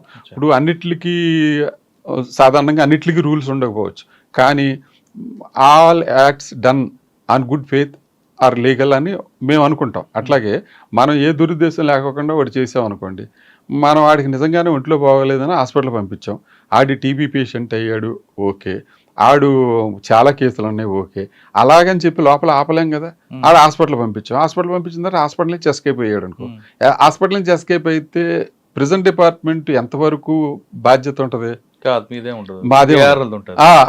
అక్కడ కాపలా కాసేవాళ్ళు వాళ్ళతో తప్ప కొంతమంది అడగొచ్చు, మీడియా అడగొచ్చు, లేదా పై అధికారులు కూడా అడగొచ్చు, ఈయన ఎందుకు హాస్పిటల్ పంపించావు, వీడి మీద ఇన్ని కేసులు ఉన్నాయి కదా, మరి పొద్దున్న వీడు చచ్చిపోతే సమాధానం చెప్పాల్సింది కూడా ఈయనే. ఇతనే కదా సమాధానం చెప్పాల్సింది. అందుకు లేదు అంటే ఒక సెలబ్రిటీకి ఒక సెల్ ఇచ్చారు అనుకోండి, ఆ సెలబ్రిటీతో పాటు మరి ఇద్దరు వేరే వాళ్ళు పెడతారా? సెలబ్రిటీలు కాదండి. ఇప్పుడు సెంట్రల్ జైల్లో కొంతమంది శిక్ష ఖైదీల్లో బి క్లాస్ వాళ్ళు ఉంటారు, మీకు తెలిసే ఉంటుంది. బి క్లాస్ ఖైదీలకి సెపరేట్గా వాళ్ళకి సెపరేట్ కిచెన్ ఉంటుంది, సెపరేట్ బ్లాక్ ఉంటుంది, సెపరేట్ ఫెసిలిటీస్ ఉంటాయి, వాళ్ళకి ఉదయం కాఫీ కూడా ఉంటుంది. ఓకే. పడుకునేటప్పుడు ఆయనతో పాటు ఇద్దరు పడుకుంటారా, ఒక్కడే పడుకుంటాడా? లేదు, సింగిల్ లాకప్ అంటే పనిష్మెంట్ కిందే వేస్తారండి. ఒక్కడిని చేసి ఒక 5 స్టార్ హోటల్లో మిమ్మల్ని ఒక్కడనే అందులో పడుకోమని అన్నా కానీ మీరు పనిష్మెంట్గా ఫీల్ అవుతారు తప్ప అదొక ఎంజాయ్మెంట్గా ఫీల్ అవ్వరు. అదొక ఎంజాయ్మెంట్. అంటే జైల్లో అన్నీ దొరుకుతాయి కానీ ఒక ఫ్రీడమ్ ఒకటే ఉండదు. అంతే కదండి, చట్టంలోనే ఉంటుందండి. ఆల్ ఫండమెంటల్ రైట్స్ ప్రకారం అతనికి ఉండాల్సిన హక్కులన్నీ అతనికి ఉంటాయి. ఎందుకు Nagabhushanam Patnaik versus state of AP అని ఒక కేసు వైజాగ్ సెంట్రల్ జైలు మీద ఆయన కేసు వేసాడు. మా ఫ్రీనెస్కి ఈ జైలు గోడలో కరెంట్ వైర్లు, లైవ్ వైర్లు మాకు అబ్స్ట్రక్షన్గా ఉన్నాయి. ఆయన మా బంధువు నాగభూషణ పట్నాయక్ గారు. నాగభూషణ పట్నాయక్ బాబు, నీకు అది కట్టేలు అవుతున్నమాట వాస్తవమే, కానీ జైలర్ గారు ఆయన ఉద్యోగం, ఆయన పెళ్ళంబెట్టల కోసం ఆయన ఉద్యోగం ఆయన చేసుకోవాలి కదా, గోడలు కట్టుకొని సెక్యూరిటీ నాయకుడు అంటే నేను అంటున్నాను కాదు, కానీ ఆ వాల్యూస్ ఉన్న వాళ్ళు నాకైతే తగ్గిపోయారు. అంటే అన్ని వర్గాల్లో తగ్గిపోయారు, మన జనరేషన్లో తగ్గిపోయారు, ఇప్పుడు తగ్గిపోయారు. ఇప్పుడు తర్వాత వచ్చి పిల్లల్లో ఇంకా అసలు అలాంటి వాల్యూస్ చాలా వరకు పోయినాయి. పేరెంట్స్ని చూడకోకుండా రోడ్డు మీద వెళ్ళి కుక్కలకు బిస్కెట్లు వేసి వాళ్ళు తయారయ్యారు తప్ప ఇంట్లో అమ్మా నాన్న కూడి భోజనం పెట్టరు, బయట మాత్రం బ్రిటానియా బిస్కెట్ను 1/2 లీటర్ పాల ప్యాకెట్ పెట్టి కుక్కలు పెట్టేవాళ్ళు తప్ప మనం దాని గురించి మనం కూడా అదే సమాజంలో ఉన్నాం కాబట్టి సమాజంలో ఎత్తుక్కుని ఇందులో ఎంటుకలు వస్తున్నాయని అనుకోవటం తప్పు. సార్, సాధారణంగా నేరస్తుతో కానీ కలిస్తే 6 నెలలు తిరిగితే వారు వీరవుతారు అనేది ఒక సామెత ఉంది. వీరే వారు అవ్వచ్చు కదండి. అంతేనా? మీరు వారు వీరే అవుతారన్నారు, వీరే వారు అవ్వచ్చు కదా, వాడే మారిపోతాడు. ఓకే, మీరు రాజమండ్రి తర్వాత అక్కడికి వచ్చినట్లున్నారు కదా, శ్రీకాకుళం తర్వాత? రాజమండ్రి తర్వాత మంగళగిరి వచ్చాను. మంగళగిరి తర్వాత అండి? మంగళగిరి తర్వాత గుడివాడ వచ్చానండి. గుడివాడ నుంచి మళ్ళీ విజయవాడ వచ్చాను. విజయవాడ జిల్లా జైలు. విజయవాడ నుంచి మళ్ళీ అనంతపురం నుంచి అనంతపురం ఏ జైలు మీరు? అనంతపురం డిస్ట్రిక్ట్ జైలు అండి, బుక్కరాయ సముద్రంలో. అక్కడ మీ మార్క్ ఏముందండి? చాలా పెద్ద జైలు. చాలా వరకు అనంతపురం జైలు అంత మునుపు చాలా వరకు వార్తల్లో ప్రముఖంగా వచ్చే జైలు. మీకు ఓపెన్ జైలు ఎప్పుడు రాలేదే? ఓపెన్ జైలు కాదు, జిల్లా జైలు. మీ జిల్లా జైలు? జిల్లా జైలు అంత మునుపు చాలా చేశారండి. నేను 2012 వరకు చేశానండి. 12 వెళ్ళాను. 14 చాలా ప్రముఖులు ఉండేవారు అందులో, చాలా మంది ప్రముఖులు ఉన్నారు కదా. అప్పుడు నాకు ముందు ఇవన్నీ అయిపోయినాయి సంఘటనలు, ప్రముఖులు ఉండటం అవన్నీ అయిపోయినాయి.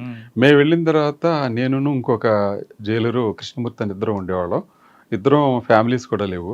చక్కగా ఉదయం వెళ్ళి సాయంత్రం దాకా దాన్ని ఉతికి ఆరేసి పెట్టేవాళ్ళం, ఏమీ ప్రాబ్లమ్స్ లేకోకుండా. ఎందుకంటే అంత మునుపు ఏదైనా మైనస్ పాయింట్లు ఉంటే అన్నీ కూడా సెట్ చేసుకుంటూ వచ్చేసాం. అనంతపురం తర్వాత అండి? అనంతపురం నుంచి మళ్ళీ ప్రమోషన్ వచ్చి శ్రీకాకుళం జైలుకి వెళ్ళి. శ్రీకాకుళం జైలు అప్పట్లో అంటే శ్రీకాకుళం మీరు వెళ్ళేసరికి ఆ జైలు అనేది మిగతా రాయలసీమ ఆ టైప్ కాకుండా అదొక పీస్ఫుల్ ఏరియా, కానీ కొంచెం ట్రబుల్ మాంగర్స్ ఉంటారు అక్కడ కూడా. లేదు, ఎవరు మీకు బాగా ఇబ్బంది పెట్టలేదు? శ్రీకాకుళం జైల్లో ట్రబుల్ మాంగర్స్ ఎవరు లేరు. చాలా పీస్ఫుల్ జైలు, చాలా అంటే చాలా. శ్రీకాకుళం జైల్లో గనక మనం వాళ్ళకి కావాల్సిన ఫెసిలిటీస్ అన్ని చక్కగా చేసినట్టయితే వాళ్ళు చాలా మంచి ఖైదీలు, చాలా ఒబీడియంట్ ఖైదీలు. ఏ కేసు ఎక్కువ ఉంటుంది? 490 దొంగతనం ఏముంటాయి? శ్రీకాకుళంలో అన్నీ ఉంటాయండి. అసలు రిమాండ్ తక్కువ, జైలు కెపాసిటీకి చాలా తక్కువ ఉంటుంది. 60-60 మేము ఉన్నప్పుడు 60 అట్లా ఉండేది, చాలా తక్కువ రిమాండ్. కానీ అక్కడ మీ మార్క్ ఏంటండి? శ్రీకాకుళం జైల్లో నాకు ముందు ఎవరో కూడా అటువంటి మార్క్ వేసి ఉండరు. తర్వాత కూడా అంత మార్కు పడదు అందులో. శ్రీకాకుళం జైలుకి 0.8 కిలోమీటర్స్ నుంచి నూతులోంచి నీళ్లు తీసుకొచ్చేవాళ్ళు. తీసుకొస్తే కలెక్టర్ గారి దగ్గరికి వెళ్ళాను, లక్ష్మీ నరసింహ సార్ అని కలెక్టర్ గారు దగ్గరికి వెళ్ళి, సార్ రేపొద్దున మీ పేరు నా పేరు పేపర్లో పడదు సార్, అందులో ఈ యువతల పక్క అతనేమో ఈ చేలోనేమో పురుగు మంది వేస్తున్నాడు, అవన్నీ నూతిలోకి వెళ్తే ఆ నూతుల్లో పడ్డ కప్పలన్నీ కూడా పైప్ లైన్లోకి వస్తున్నాయి, కాబట్టి మనం కొత్తగా వేయాలంటే నీకు ఏం కావాలో చెప్పి అది చేసుకున్నాడు. అట్లాగే 3,75,000 చేసి బోర్ ఇచ్చారు. నేను అప్పుడే రీయూజబుల్ ఎనర్జీ వాళ్ళ సోలార్ దగ్గర నుంచి సోలార్ వేసాను. అదే ఫస్ట్ జైలు సోలార్. అప్పట్లో వాళ్ళు గవర్నమెంట్కి ఇట్లా ఇస్తామని కూడా తెలియదు, కానీ నేను గవర్నమెంట్ తరఫున అప్రోచ్ అయితే రైతు కింద నన్నే పెట్టి పాపం సోలార్ ఇచ్చారు. సోలార్ ఇచ్చిన తర్వాత మంచి వాటర్ వచ్చింది. లేకపోతే అంతకుముందు వాటర్ లేక చాలా ఇబ్బందులు పడేవారు అనంతపురం జైలుకి. రోజు జైలుకి వస్తా 2 లీటర్ల లిమ్కా బాటిల్లో నీళ్లు తీసుకొచ్చి జోన్ చేసి వెళ్ళేవాళ్ళు వార్డులో. ఎక్కడ? శ్రీకాకుళంలో. నేను వచ్చిన తర్వాత మన దగ్గర నుంచి నీళ్లు పట్టుకెళ్ళేవాడు. తర్వాత చుట్టుపక్కల కూరగాయలు పెట్టడం, కూరగాయలు రామ్మోహన్ నాయుడు గారు ఎంపీ గారు చాలా అప్రిషియేట్ చేసేవారు. అచ్చెన్నాయుడు గారు వచ్చేవారు. ఒకసారి ఇప్పుడు రామ్మోహన్ నాయుడు గారి దగ్గరికి వెళ్ళి ఇట్లా మీరు ఒకసారి జైలుకి విజిట్ రావాలన్నా ఆయన నాకు చెప్పకుండా జైలుకి వచ్చారు. నేను ఊళ్ళో ఉండగానే ఆయన కలెక్టర్ గారి దగ్గర ఉండగానే ఆయన వచ్చారు. వచ్చి జైలు చూసి చాలా ఆశ్చర్యపోయి చాలా అప్రిషియేట్ అయ్యి రాళ్లలో ఇతను కూరగాయలు పండిస్తున్నాడు అని చెప్పి నన్ను మెచ్చుకుని ఏం కావాలండి అన్నారు. ఏం లేదు మినీ ట్రాక్టర్ ఇవ్వండి సార్ అన్నాను. వెంటనే ఒక 3 రోజుల్లో 4 రోజుల్లో శాంక్షన్ చేసేసి మినీ ట్రాక్టర్ ఇచ్చారు. చుట్టూతో వ్యవసాయం చేయండి, ట్రాక్టర్ లేకపోతే కొంచెం బాగోట్లేదండి నన్ను. ఆ చుట్టుపక్కల ఖాళీ స్థలం ఏది లేకుండా కంది కూడా వేసాను. శ్రీకాకుళం తర్వాత అండి? శ్రీకాకుళం తర్వాత లాస్ట్లో స్టేట్ బైఫర్కేషన్లో నన్ను తెలంగాణకి అలాట్మెంట్ అయితే చర్లపల్లి జైలుకి రావటం, ఉదయం జైలుకి వచ్చి రిపోర్ట్ చేయటం, సాయంత్రం వెళ్ళిరా బాబు అని అంటాం. ఓకే సరే, మీ మొత్తం సర్వీస్లో మీ జైల్లో ఇటు మగవారు ఉంటారు, ఆడవాళ్ళు కూడా ఉంటారు. ఇద్దరు ఎవరు ఎక్కువగా ఇబ్బంది పెట్టేవారు? ఆడవాళ్ళకు కూడా తక్కువేం కాదు, వాళ్ళు కూడా చేస్తుంటారా, లేదు కాముగా ఉంటారా? లేడీస్ అండి, సాధారణంగా లేడీస్ ప్రాబ్లమ్స్ అంతగా కాంప్లికేటెడ్గా ఏమి ఉండవు. వాళ్ళది ఏముందండి, వాళ్ళు నాకెప్పుడు కాంప్లికేషన్స్ అయితే క్రియేట్ చేయాలి. వాళ్ళ రిక్వెస్ట్లు చాలా వరకు మాకు ఇంటర్వ్యూలో వస్తాయి, అది ఏమన్నా ఉంటే చూడండి అట్లా మాట్లాడతారు తప్ప ఇంతవరకు లేడీస్ ఎవరు కాంప్లికేషన్ చేసిన వాళ్ళు ఎవరు కనపడలేదండి నాకు. అనంతరం భర్త భార్య జైల్లో ఉన్నారనుకో, జరోగు జైల్లో, వాళ్ళ పిల్లల్ని కలుసుకునే టైం ఎప్పుడు ఇస్తారండి? ఇస్తారండి, మామూలుగా వారానికి ఒకసారి తీసుకొస్తారు, ములాఖతులు తీసుకొస్తారు. ఇప్పుడు రాజమండ్రి సెంట్రల్ జైలు ఉంది, పక్కన ఫిమేల్ జైలు ఉంటుంది, ఇక్కడేమో స్టేట్ జైలు, ఇదేమో సెంట్రల్ జైలు. అందులోంచి ఇందులోకి వస్తారు, పిల్లలతో మాట్లాడుకోవచ్చు, చేయొచ్చు. కానీ పిల్లలు కూడా పుట్టగానే పిల్లలు పుట్టిన కొన్ని రోజులకి ఆ మహిళ నేరం చేసి జైలుకి వచ్చింది, పిల్లలు కూడా జైల్లోకి వస్తారు. అవునండి, అప్ టు 5 years వరకు వీళ్ళు ఇక్కడే ఉంటారు కదా. ఇక్కడే ఉంటారు. మరి వాళ్ళ కేర్ తీసుకోవడానికి ఆమె చూస్తారా, అక్కడ లోపల ఏమన్నా వాళ్ళకి సెపరేట్గా? అయ్యో, నిజంగా చెప్పుకోవాలంటే జైలు డిపార్ట్మెంట్ని బాగా డెవలప్ చేయడానికి అందరూ ఆఫీసర్లు, జ్యుడిషియల్ డిపార్ట్మెంట్ చాలా మంచి సలహాలు ఇచ్చారు. మీరు అడిగిన దానికి ఒక పాయింట్ ఏంటంటే, నేను శ్రీకాకుళం జైల్లో ఉండగా ఒక చంటిపిల్లోడు కనపడ్డారు, ఆడవాళ్ళ దాంట్లో బ్లాక్లో కనపడ్డారు. డిస్ట్రిక్ట్ లీగల్ సర్వీసెస్ అథారిటీ వాళ్ళతో కొట్టి మాట్లాడి అమ్మాయి ఏంటంటే చెప్పారు. అంతా అయిపోయిన తర్వాత ఆవిడకి డౌట్ వచ్చింది, చంటిపిల్లోడు కదా, శీతాకాలం వేడి నీళ్ళు ఇస్తున్నారా లేదా అని డౌట్ వచ్చి ఆవిడ ఒక పాయింట్ మెన్షన్ చేసింది, ఇలా పిల్లలు ఎవరైనా ఉన్నట్టయితే వాళ్ళకి వేడి నీళ్ళు ప్రొవైడ్ చేయడానికి చేయండి అని ఆవిడ రాసింది. అప్పుడు రాస్తే ఉమ్మడి ఆంధ్రప్రదేశ్లో మొత్తం అన్ని జైల్స్కి 3,75,000 పెట్టి సోలార్ వాటర్ హీటర్ పెట్టారు వాళ్ళ కోసం. మొత్తం అన్ని జైల్స్కి ఆవిడ ఇచ్చిన సలహా అంత కేర్ తీసుకుంటారు. ఎందుకు ఒక మేజిస్ట్రేట్ గారు డిస్ట్రిక్ట్ లీగల్ సర్వీసెస్ నుంచి వచ్చి నన్ను చూశారు. సాధారణంగా మీడియా కానీ కొంతమంది ఎలా ఉంటుందంటే, ఏదో క్రిటిసైజ్ చేద్దాం జైలుకి వచ్చి, ఏదన్నా ఫాల్ట్ ఫైండ్ చేద్దాం అన్న ఉద్దేశం మీదే వాళ్ళు ఎంటర్ అవుతారు. నన్ను అడిగారు, ఇది కూడా చూడండి, ల్యాబొరేటరీస్ కూడా చూడండి. ల్యాబొరేటరీస్ నేను ఎందుకు చూడాలని అడిగారు నన్ను. ఎవరు? ఒక డిస్ట్రిక్ట్ లీగల్ సర్వీసెస్ మీరు తప్పకుండా చూడాలండి, చూసి ఆ కండిషన్స్ ఎలా ఉన్నాయో మీరు అందులో రాయండి, తప్పు ఉంటే తప్పు రాయండి, అందులో ఏదైనా మిస్టేక్ ఉంటే మేము సరి చేసుకుంటాం, మీరు రాయండి అన్న. అంటే నన్ను చూడమని, మీరు అది కూడా చూడాలండి, కిచెన్ చూడాలి, ముద్దాయిలు చూడాలి, వాళ్ళ బెడ్డింగ్ చూడాలి, వాళ్ళ లివింగ్ కండిషన్స్ చూడాలండి. ఆవిడ అతి కష్టం మీద వచ్చి నేను ఆవిడకి ఛాలెంజ్ చేశా, మీ ఇంట్లో కంట నా ఇంట్లో కంట శుభ్రంగా లేకపోతే నా మీద రిమార్క్ రాయండి. అంత మాట అనగలగాలంటే మన దగ్గర ఎంత ధైర్యం ఉండాలి. వచ్చారు ఆవిడ? వచ్చారు, చూశారు. ఆవిడేం అనలేక కిచెన్కి వచ్చిన తర్వాత ఇదేంటి అంది. అది పెరుగు మేడం అన్న. పెరిగిస్తారా? మజ్జిగ ఇస్తారనుకుంటా కదా, మజ్జిగ పోస్తారనుకుంటా కదా, లేదు మేడం అని ఇలా తిప్పా ఆవిడ ఎదురుకున్నాను.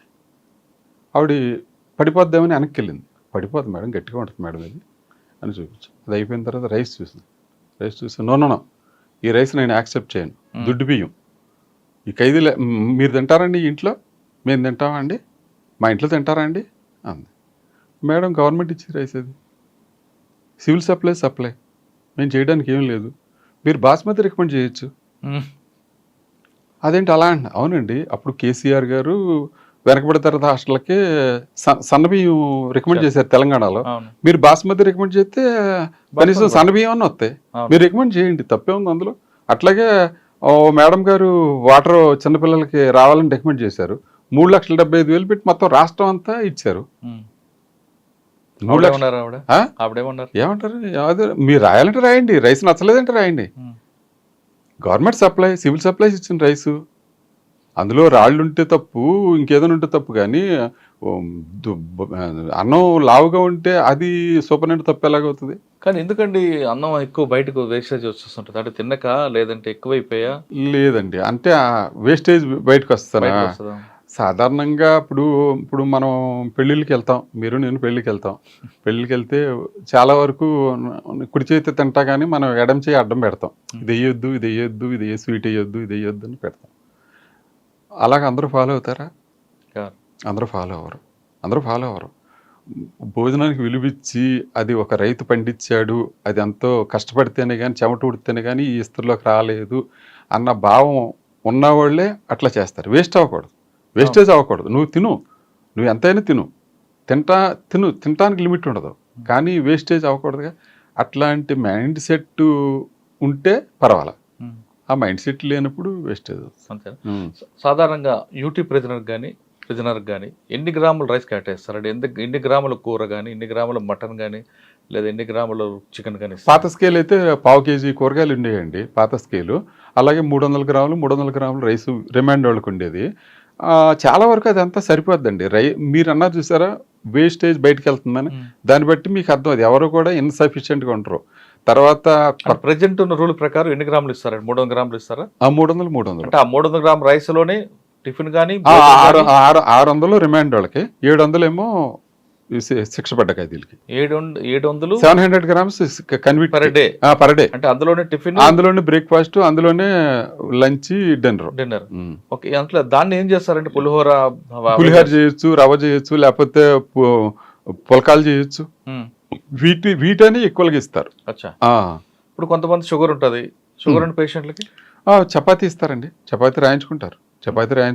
కొంతమంది జొన్న రొట్టెలే కావాలి నాకు, వంకాయ కూర మనకి ఇంకా ఇంప్లిమెంట్ అవ్వలేదండి, ఆ స్కేల్లో తీసుకురాలేదు. మీరు అన్నట్టు అంత బయట సమాజంలో కూడా మిల్లెట్స్ మీద అంత అవగాహన రాలేదు. అలాంటిది ఖైదీలకి కొంతమంది వచ్చారండి, తెలుసో తెలియదు నేరం చేసి లోపలికి వచ్చిన తర్వాత నాకు రైస్ వద్దు, చపాతి వద్దు, సర్వపిండి చెక్కలు కావాలి, జొన్న రొట్టె కావాలి, వంకాయ కూర కావాలి. అట్లా పైగా ఇంకోటి ఏంటంటే సాధారణంగా కూరగాయల్లో కూడా జైల్లో పండించిన కూరగాయలు అనుకోండి, ముందు ఆ కూరగాయలకి ప్రిఫరెన్స్. ఎందుకంటే గవర్నమెంట్ కి అదనంగా డబ్బులు పెట్టుకోకుండా లోపల పండిన కూరగాయలే తినాలి. నెక్స్ట్ కాంట్రాక్ట్ దగ్గర సరిపోతే బయట నుంచి తీసుకోవచ్చు. అది సార్, మీరు విజయవాడ జైలు పనిచేశారు, ఇక్కడ సేలం శెట్టి వెంకటరమణ ఎప్పుడైనా ఎదురుపడ్డా? చెప్పండి. ఆయన పేరు చెప్తే భయపడతారని చెప్తాడు. అట్లా ఏముంటదండి, సేలం శెట్టి వెంకటరమణ కూడా నేను మీ ఇంటర్వ్యూ కూడా చూశాను, అతను మాట్లాడిన మాటలు కూడా చూశాను. జైల్లో ఏదైనా జరుగుద్దని చెప్పడం కూడా నేను విన్నాను. ఏం జరుగుద్ది సేలం శెట్టి వెంకటరమణ నాకు తెలుసున్న అతనే, నేను చూశాను, నేను ఫేస్ చేసి విజయవాడ జిల్లా జైల్లో చేశాను. నేను ఉండగానే రిమాండ్కి వచ్చాడు, నేను ఉండగానే రిలీజ్ అయ్యాడు. సార్, మీ సర్వీస్లో మీకు బాగా గుర్తుండిపోయి నాకు సంఘటించాం ఈ జైలు నా వల్ల డెవలప్ అయింది, ఈ జైల్లో నేను కొన్ని చేయలేకపోయానని కానీ, లేదు ఈ వ్యక్తి నేను మార్చలేకపోయానని కానీ, లేదా ఇంకొకటి ఈ వ్యక్తి నాకు సర్వీస్లో మర్చిపోలేని విధంగా నన్ను ఇబ్బంది పెట్టాడని కానీ? ఇబ్బంది పెట్టడం అంటే అట్లా ప్రత్యేకంగా మనం వ్యక్తిగతంగా ఫీల్ అవ్వాల్సిన అవసరం అయితే లేదు. అది అందులో మనం సూపరింటెండెంట్ క్యారెక్టర్లో మనం ఉద్యోగం చేయాలి. ఇండివిజువల్గా భోగేశ్వరరావు వేరు, ఆ జైలు సూపరింటెండెంట్ వేరు. జైలు సూపరింటెండెంట్కి ఏమైతే ఫెసిలిటీస్ ఉన్నాయో, ఏమైతే చట్టం వెసులుబాటు ఇచ్చిందో ఆ ప్రకారం పనిచేసుకుంటూ వెళ్ళటమే. మోర్ దాన్ దట్ అది కనుక దాటినట్టయితే మనం చేయగలిగింది ఏం లేదు. అలాగే నాకు సర్వీసులో బాగా సంతోషాన్ని ఇచ్చిన జైలు శ్రీకాకుళం జైలు.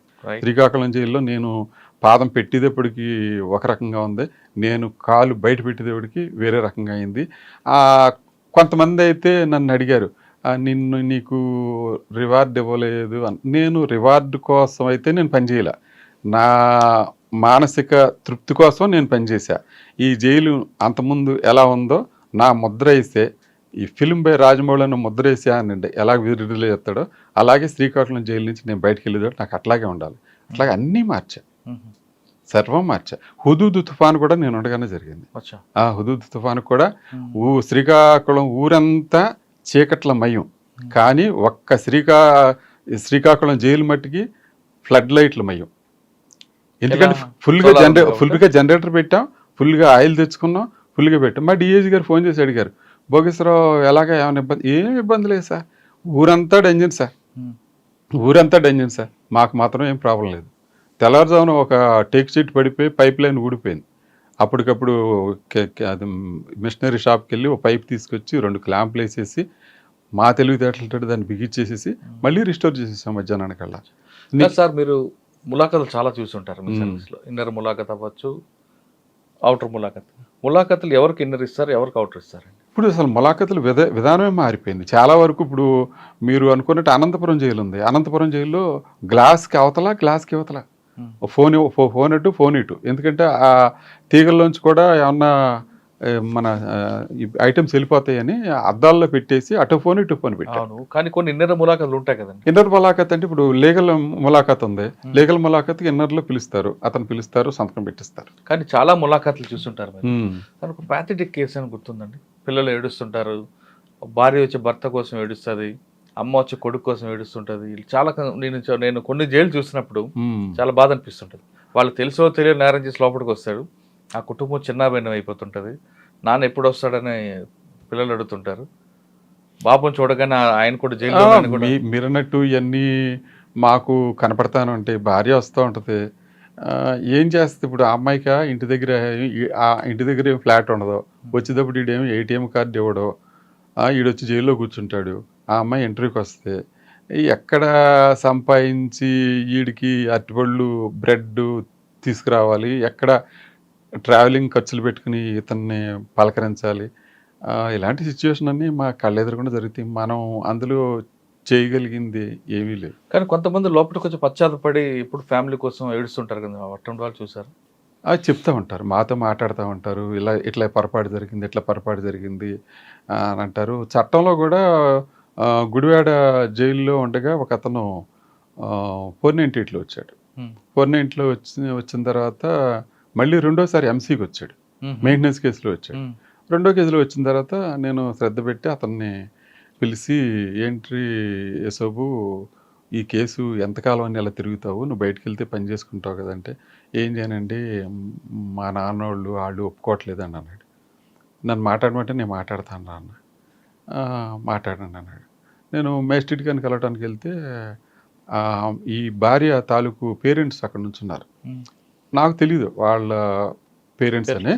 నేను వెళ్తుంటే ఆయనే సూపరింటెండెంట్ గారు, వీళ్ళ దగ్గరే యేసుబాబు జైల్లో ఉన్నాడని అనుకున్నాను. అంటే నేను తిరిగి వచ్చేటప్పుడు నమస్కారం పెట్టారు వాళ్ళు. అమ్మాయి ఏంటి ఇలాగండి యేసుబాబు అండి. సరే అయితే ఓ పని చేస్తారా, నేను మాట్లాడతాను, మీరు వస్తారంటే మీరు మాట్లాడండి అయ్యారు, మాకు పిల్ల కాపురం పాడైపోయిందని మాకు బాధగా ఉందని. అప్పుడు వీళ్ళ లాయర్ని, యేసుబాబు లాయర్ని పిలిచి అడిగా, ఏమయ్యా ఏంటి వాళ్ళు వచ్చేలాగా ఉన్నారు, రాజీకి వచ్చేలాగా ఉన్నారు, మనం మాట్లాడేది. వాళ్ళు కలిసి కాపురం చేసుకోవడానిక, మేము రాత్రనక పగలనక కష్టపడి పనిచేసి నల్లకోట వేసుకుందాం. లాయర్ అడ్వకేట్ అన్నాడు. వాళ్ళు కలిసి కాపురం చేసుకోవడానిక, మేము రాత్రనక పగలనక కష్టపడి నల్లకోట వేసుకుందాం అన్నాడు. ఏంటండి ఆ మాట, నాతో ఫ్రెండ్లీగానే ఉంటాడు, నాతో కాఫీ తాగేవాడు, అట్లా మాట్లాడు. ఇది జీవితం అండి, ప్రాక్టీస్ కాదు, జీవితం అది అని అన్న. తర్వాత వాళ్ళిద్దరూ కలిశారు. తర్వాత వాళ్ళకి పిల్లోడు పుట్టిన తర్వాత ఈ యేసుబాబు తండ్రి పిల్లోడిని ఎత్తుకుని మెడలో బంగారు చైన్ వేసుకుని తీసుకుని నా దగ్గరికి వచ్చాడు. సార్ మీ వల్ల మాకు మనవడు పుట్టాడు సార్, ఇదోటి సార్ చైన్ చేయించాను అని అన్నాడు. ఫోన్ లేరా, నా మాట వల్ల మీ కాపురం సెట్ అయింది, అట్లాంటి కొంచెం మంచి మన వల్ల వీళ్ళకి మేలు జరిగింది అని అంటే చాలా ఇష్టమే కదా. అట్లాగే శ్రీకాకుళం జైల్లో లైఫర్స్ ఉండేవాళ్ళు, జీవో ఇచ్చింది గవర్నమెంట్, బొటాబొటిగా రిలీజ్ అవుతారా లేదా అన్న సంశయంలో ఉన్నారు. ఉంటే నేను వాళ్ళ రికార్డ్ అంతా వెరిఫై చేస్తే 1 or 2 రికార్డులో మిస్టేక్స్ కనపడి వైజాగ్ సెంట్రల్ జైలుకి రాశా. క్లారిఫికేషన్ తీసుకుని వాళ్ళకి చేసి నేను ఎంతవరకు అయితే మ్యాక్సిమం రెమిషన్ ఇవ్వచ్చో అంత మ్యాక్సిమం రెమిషన్ ఇచ్చేసి డీజీ గారికి కూడా మీరు కూడా మ్యాక్సిమం రెమిషన్ ఇవ్వండి అని నేను రాస్తే డీజీ గారు నన్ను క్లారిఫికేషన్ అడిగారు. ఏంటి భోగేశ్వరరావు అందరికీ రెమిషన్ ఎట్లాగా యూనిఫారంగా ఎట్లా ఇస్తారు అని అంటే అందరూ మంచివాళ్ళేనండి. వాళ్ళందరూ బాగా చేయబట్టే నేను రోజుకి 2,000 రూపాయల కూరగాయలు నేను జైలు డిపార్ట్మెంట్ తరఫున అమ్ముతున్నా, వాళ్ళందరూ పనిచేస్తున్నారు కాబట్టి. అలా కాదు, కొంతమంది బాగా చేసేవాళ్ళు నా దగ్గర అట్లాంటి వాళ్ళు ఎవరు లేరండి. మీరు కూడా అడుగుతున్నారు చాలా వరకు, ఏమన్నా ముద్దాయి మిమ్మల్ని ఇబ్బంది పెట్టాడా, ఏమన్నా ట్రబుల్ పడ్డారా. మనం చాలా వరకు మనం నిజాయితీగా నిబద్ధతగా పార్షియాలిటీ లేకుండా ఉద్యోగం చేస్తే 10 మందిలో ఒక 8 మంది అన్నా ట్రబుల్ పెట్టాలని మాత్రం ప్రయత్నం చేయరు. అవును, ఇద్దరు ఉంటారు, ఎక్కడే ఉంటారు. 1 or 2 అన్నది అదే అది అన్అవాయిడబుల్, దాన్ని మనం పట్టించుకోకర్లా. అప్పుడు ఈ ఇద్దరికి కూడా 8 మంది సమాధానం చెప్తారు. ఇలాంటి వాడు కనుక మనకు లేకపోయినట్టయితే ఈ వ్యవస్థ భ్రష్టు పట్టిపోద్దురా అని అందులో ఆ ఇద్దరిని ఈ 8 మంది చెప్పగలుగుతారు. సార్ రెమిషన్ ఎలాగిస్తారండి అసలు? రెమిషన్కి రూల్స్ ఉన్నాయి సార్. రూల్స్ ప్రకారంగా కిచెన్లో పనిచేసే వాళ్ళకి ఒక రెమిషను, బయట క్లీనింగ్ చేసే వాళ్ళకి ఒక రెమిషను, గార్డెన్లో పనిచేసే వాళ్ళకి ఒక రెమిషను, అట్లా ప్రిస్క్రైబ్ స్కేల్ ఉంటుంది. ఆ స్కేల్ ప్రకారం ఇస్తారు. ఏదైనా రెమిషన్ 1/3 ఆఫ్ ది సెంటెన్స్ మాత్రం మించకూడదు. సపోజ్ 3 సంవత్సరాల శిక్ష ఉందనుకోండి, 1 year కంటే మించకూడదు అట్లా. కానీ జైల్లో పనిచేసిన ఫ్యాక్టరీలో కానీ లేదంటే మీరు చెప్తున్న వ్యవసాయంలో కానీ ఒక ఖైదీ పనిచేస్తాడు అనుకోండి, రోజుకి అతనికి ఎంత ఇస్తారు వేతనం? వేతనం అప్పట్లో తక్కువే ఉండేదండి. అదే రోజు రోజుకి మారిపోతూ ఉంటుంది. అది వేతనం అంటే ఆ ఉత్పాదకతో సంబంధం పడ్డ వేతనం కాదు కదండి. అతనికి పని కల్పించాలని బాధ్యత గవర్నమెంట్ది. అతనికి ఏదో ఒక యావిగేషన్లో అతనికి పెట్టడానికి అది బయట వచ్చి లేబర్తో పోల్చడం అన్నది మాత్రం సరే, లేబర్ యాక్ట్ ప్రకారం సరే అయితే కాదు. సార్ ఫైనల్గా చెప్పండి, మీరు సర్వీసులకు వచ్చినప్పుడు డిపార్ట్మెంట్ ఎలాగుంది? రిటైర్ అయ్యే సమయానికి డిపార్ట్మెంట్లో మార్పు వచ్చిందా లేదా? చాలా వరకు అండి, చాలా వరకు. అసలు ఇంకోటి ఏంటంటే, నేను సర్వీస్లో జాయిన్ అయిన తర్వాత కూడా 98లో కూడా మేము తమిళనాడు వెళ్ళాము. తమిళనాడు వెళ్ళినప్పుడు సెంట్రల్ జైల్లో కాన్విక్ట్ ప్రిజన్లకు కూడా సీలింగ్ ఫ్యాన్లు లేవు. లేకపోతే మేము డిఐజీ గారిని అడిగాం, ఏమండి మా దగ్గర రిమాండ్ ప్రిజనర్స్ కూడా సీలింగ్ ఫ్యాన్లు ఉంటాయి, మీ దగ్గర కాన్విక్ట్ ప్రిజనర్స్కి అది లైఫర్స్కి కూడా సీలింగ్ ఫ్యాన్లు ఇవ్వలేదంటే, వాళ్ళ కాన్సెప్ట్లో వాళ్ళు ఏమన్నా ఆ డిఐజీ గారు ఏమన్నారంటే, వాళ్ళకి సీలింగ్ ఫ్యాన్ ఎత్తి ఇంటికి జైలుకి తేడా ఏముంటుందండి అన్నారు. అది వాళ్ళ కాన్సెప్ట్. కానీ అప్పటికే మాకు నిజంగా చెప్పుకోవాలంటే చాలామంది ఆఫీసర్లు అందరూ దీని మీద మేధోమథనం చేసి ఈ స్కేల్ మార్చడానికి ఒకటి, డైట్ మెనూ మార్చడానికి ఒకటి, ఈ హైజెనిక్గా ఫుడ్ ఎలా పెట్టాలన్నది నిజంగా చెప్పాలంటే, మినరల్ వాటర్తో బియ్యం కడుక్కుని మీ ఇంట్లో పెట్టుకుంటారా సార్? శ్రీకాకుళం జైల్లో మినరల్ వాటర్తో కడిగి పెట్టేవాడు. ఎందుకనంటే మామూలు నీళ్ళు, మాకు మినరల్ వాటర్ రోజుకు 3,000 లీటర్లు వస్తుంది. అది ఖైదీలు అడిగారు నన్ను, ఎందులో సార్ అసలు ఎందులో పెట్టమంటారు? అరే ఎందులో మళ్ళీ ఆ నీళ్ళు పెడుతుందని మినరల్ వాటర్ పెట్టు. అన్నీ బాగుంటాయి కానీ ఫ్రీడమ్ ఒకటే ఉండదు. అన్నీ బాగుంటాయండి. అసలు జైల్లో పేపరు టీవీ పేపర్ ఇస్తారండి. పేపర్ ఇస్తారు, ఏదో ప్రిస్క్రైబ్డ్ ఉంటుంది. ఒక 4-6 పేపర్ తీసుకోవాలని ఉంటుంది. అట్లా పేపర్ ఇస్తారు, క్యారమ్ బోర్డు ఉంటుంది, టీవీ ఉంటుంది. బయట అన్ని ప్రైవేట్ సినిమాలు వస్తాయా? టీవీలో ప్రైవేట్ సినిమాలు రావండి, దూరదర్శనే వస్తాయి మామూలుగా. అంతేగాని మరి మాకు సీరియల్ చూడాలంటే అట్లాంటిది లేదు, బయటకు వచ్చి చూడాల్సిందే. సార్ కొంతమంది జైలు అధికారులు అంటే మీలాంటి వాళ్ళని కాదు, కొంతమంది మాత్రం రిలీజ్ అయిన లోపల ఉన్న ఖైదీలతో ఆ ఫ్రెండ్షిప్ కంటిన్యూ చేసుకుంటూ బయటకు వచ్చా కూడా అదే కంటిన్యూ అవుతున్న కొన్ని సంఘటనలు ఉన్నాయి. అంటే మంచిగా అవుతుంది, ఇటు చెడుగా అవుతుంది. మంచిగా అయిన వాళ్ళు వీళ్ళ కుటుంబాల్లో ఫంక్షన్కి రావచ్చు, లేదు చెడుగా ఉన్న వాళ్ళు బయటకు వచ్చి నాకు జైలు సూపర్, నాకు ఫ్రెండ్ అంటూ మీకు బెయిల్ ఇప్పిస్తానో లేదు జైల్లో బాగా చూసుకుంటానో ఒక మరో రకంగా ప్రలోభాలకు గురి చేస్తూ ఒక క్రైమ్ చేస్తుంటారు. ఇప్పుడు మీరు చెప్పిన మాటలోనే సమాధానం ఉంది. ఏంటంటే అలా ప్రలోభాలు చేస్తే రేపు పొద్దున్న రిస్క్ ఎవరికే? ఈ ఆఫీసర్కే కదా. అలాంటి ఆఫీసర్ అలాంటి ధైర్యం చేశాడంటే అది అతను ఫేస్ చేయాలి. అటువంటి వాళ్ళు మీకు ఎదురుపడ్డారా? లేదండి, మాకు అట్లాంటి ఎదురుపడలేదు. సాధారణంగా ఇప్పుడు నేను విజయవాడ జిల్లా జైల్లో చేశాను. చాలామంది రౌడీ షీటర్లు జైలుకి వచ్చారు. సేమ్ రౌడీ షీటర్లో నేను ఎప్పుడైనా ట్రైన్లో జర్నీ అవుతుంటే అప్పుడప్పుడు ఎదురుపడుతుంటారు. ఏ గుట్కా ప్యాకెట్లో అమ్ముకోవడానికి తిరుగుతుంటాడు ట్రైన్లో. సార్ నమస్తే సార్ అంటాడు. లోపల ఎంత నా మీద కోపం ఉన్నా బయట అట్లా ఎవరు ఏం ప్రవర్తన. మేము కూడా రూల్ ప్రకారం పనిచేసి ఇప్పుడు ఆవిడ దగ్గర మినరల్ వాటర్ పట్టుకున్నాను, అది రూల్ ప్రకారం యాక్ట్ చేశాను. అందులో అతను అఫెండ్ అవ్వాల్సిన అవసరం లేదు. నా ఒంటి మీద యూనిఫారం ఇచ్చి నాకు జీతం ఇచ్చి నా పెళ్ళం బిడ్డలు పోషించుకుని డబ్బులు నాకు వస్తున్నప్పుడు నా ఉద్యోగం నేను చేయాలి కదా. దానికి అతను ఫీల్ అవ్వాల్సిందే ఉంది. సార్ ఫైనల్గా చెప్పండి, ఈ డిపార్ట్మెంట్ రావాలనుకున్న వాళ్ళకి మీరు ఇచ్చే మెసేజ్ ఏంటి? డిపార్ట్మెంట్ బాగా ఒక మోటివ్ తోటి వచ్చి ముద్దాయిలకు మార్చుకోవాలి. ఈ సమాజంలో మనకు కూడా బాధ్యత ఉంది. ఈ సమాజంలో మార్చి ఆ సమాజంలో ఏదైనా డీవియంట్ బిహేవియర్ అయిన వాళ్ళని వాళ్ళు మార్చే అవకాశం ఉంది అని అనుకుంటే ఇందులోకి వచ్చి చేయొచ్చు. బయట మిగతా డిపార్ట్మెంట్ లాగా పొలిటికల్ ప్రెషర్ అయితే మా మీద ఏం ఉండదు. ఎందుకంటే మేము జ్యుడిషియరీ కింద పనిచేస్తాం కాబట్టి ఏ పొలిటికల్ లీడర్ కూడా మమ్మల్ని ఎవరో డిక్టేట్ చేయరు. ఎవరైనా ఫోన్ చేసినా కానీ మా రూల్ ఇంతే, బెయిల్ వస్తే వదిలిపెడతాం, మీరు అడ్మిషన్ రావాలంటే అడ్మిషన్ రావాల్సిందే లోపలికి, అంతేగాని ఇంటికాడ ఉండి అడ్మిషన్ తీసుకోమంటే కుదరదు. ఎదురుకుండా నిలబడాల్సిందే, ఎదురుకుండా చెక్ చేయాల్సిందే, అందరితో పాటు ఖైదీలతో పాటు నిలబడాల్సిందే. అందులో సార్ బెయిల్ 6 తర్వాత వచ్చింది అనుకోండి, ఏం చేస్తారండి? అప్పటికే మీరు సాయంత్రం 6 తర్వాత లాకప్ అయిపోయిన తర్వాత చేయరండి. సూర్యాస్తం తర్వాత లాకప్ క్లోజ్ కదా రూల్ ప్రకారం. కానీ 6 గంటలకు బెయిల్ వచ్చింది అనుకోండి, బెయిల్ పేపర్ తర్వాత వస్తే చేయరు. మర్నాడు ఉదయం స్పెషల్ ఖైదీలకి స్పెషల్ ఖైదీలకు కూడా ఎవరికి చేయడానికి లేదని అక్కడ రికార్డ్ అయిపోతుంది. సాయంత్రం 572 లాకప్ అని ఉందనుకోండి, 572 రాత్రి అతను నైట్ డ్యూటీ వాళ్ళకి అప్పచెప్పేస్తాం. లాకప్ చేసి ఆ లాకప్ చేసేసి 572లో ఒక 62 మందికి ఒక బ్లాక్ ఉంటుంది, ఉదాహరణ 61 మందికి ఒక బ్లాక్ ఉంటుంది. అతను అంతకే సంతకం పెడతాడు. ఈ నైట్ రిటర్న్ కోర్టులు వస్తాయి. ఆ కోర్టులు వచ్చినప్పుడు వేరే చోట లాకప్లో వేస్తారు. తెల్లారుజామున మళ్ళీ 572 ప్లస్ ఇది ఒక 5 రిటర్న్ కలిపి 577కి అన్లాకింగ్ రిపోర్ట్ చెప్పాలి. అంతేగాని వీళ్ళని తీసుకొచ్చి అందులో యాడ్ చేయరు. నైట్ టైం లాకప్ ఓపెన్ చేసి అని చేయరు. కానీ బెయిల్ వచ్చిందని, బెయిల్ పేపర్ వచ్చింది అనుకోండి 7 గంటల మీ చేతికి, అప్పుడు వస్తే మళ్ళీ మర్నాడు ఉదయం రండి. మర్నాడు బయటికి పంపించినప్పుడు ఖచ్చితంగా టిఫిన్ ఇచ్చి పంపిస్తారట. ఎందుకు? ఆ పొద్దున్నే టీ తయారైపోతుందండి. పొద్దున్నే టీ తయారైపోతుంది. ఇప్పుడు సబ్జెక్ట్ ఉంది ఉదాహరణ, సాధారణంగా పేదవాళ్ళే వస్తారు కానీ డబ్బు ఉన్నవాడు ఎవడు రాడు.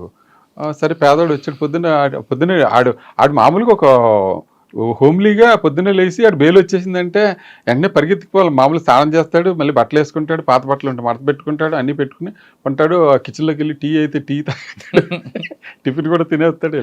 ఇప్పుడు ఎందుకు విజయవాడ జిల్లా జైల్లో ఉండగా ఈ రౌడీ షీటర్లు ఈ చోరీ కేసులో వీళ్ళు ఎవరన్నా మళ్ళీ వచ్చారనుకోండి, వాళ్ళు దాదాపు ఒకసారి ఇప్పుడు బెయిల్ మీద బయటికి వెళ్ళి మళ్ళీ 4-5 రోజులకి వచ్చాడంటే ఎందుకు మీకు డెఫినెట్గా లోపల జైల్లో ఉంటే చక్కగా వెయిట్ పెరుగుతాడు, గ్లామర్ పెరుగుతాడు.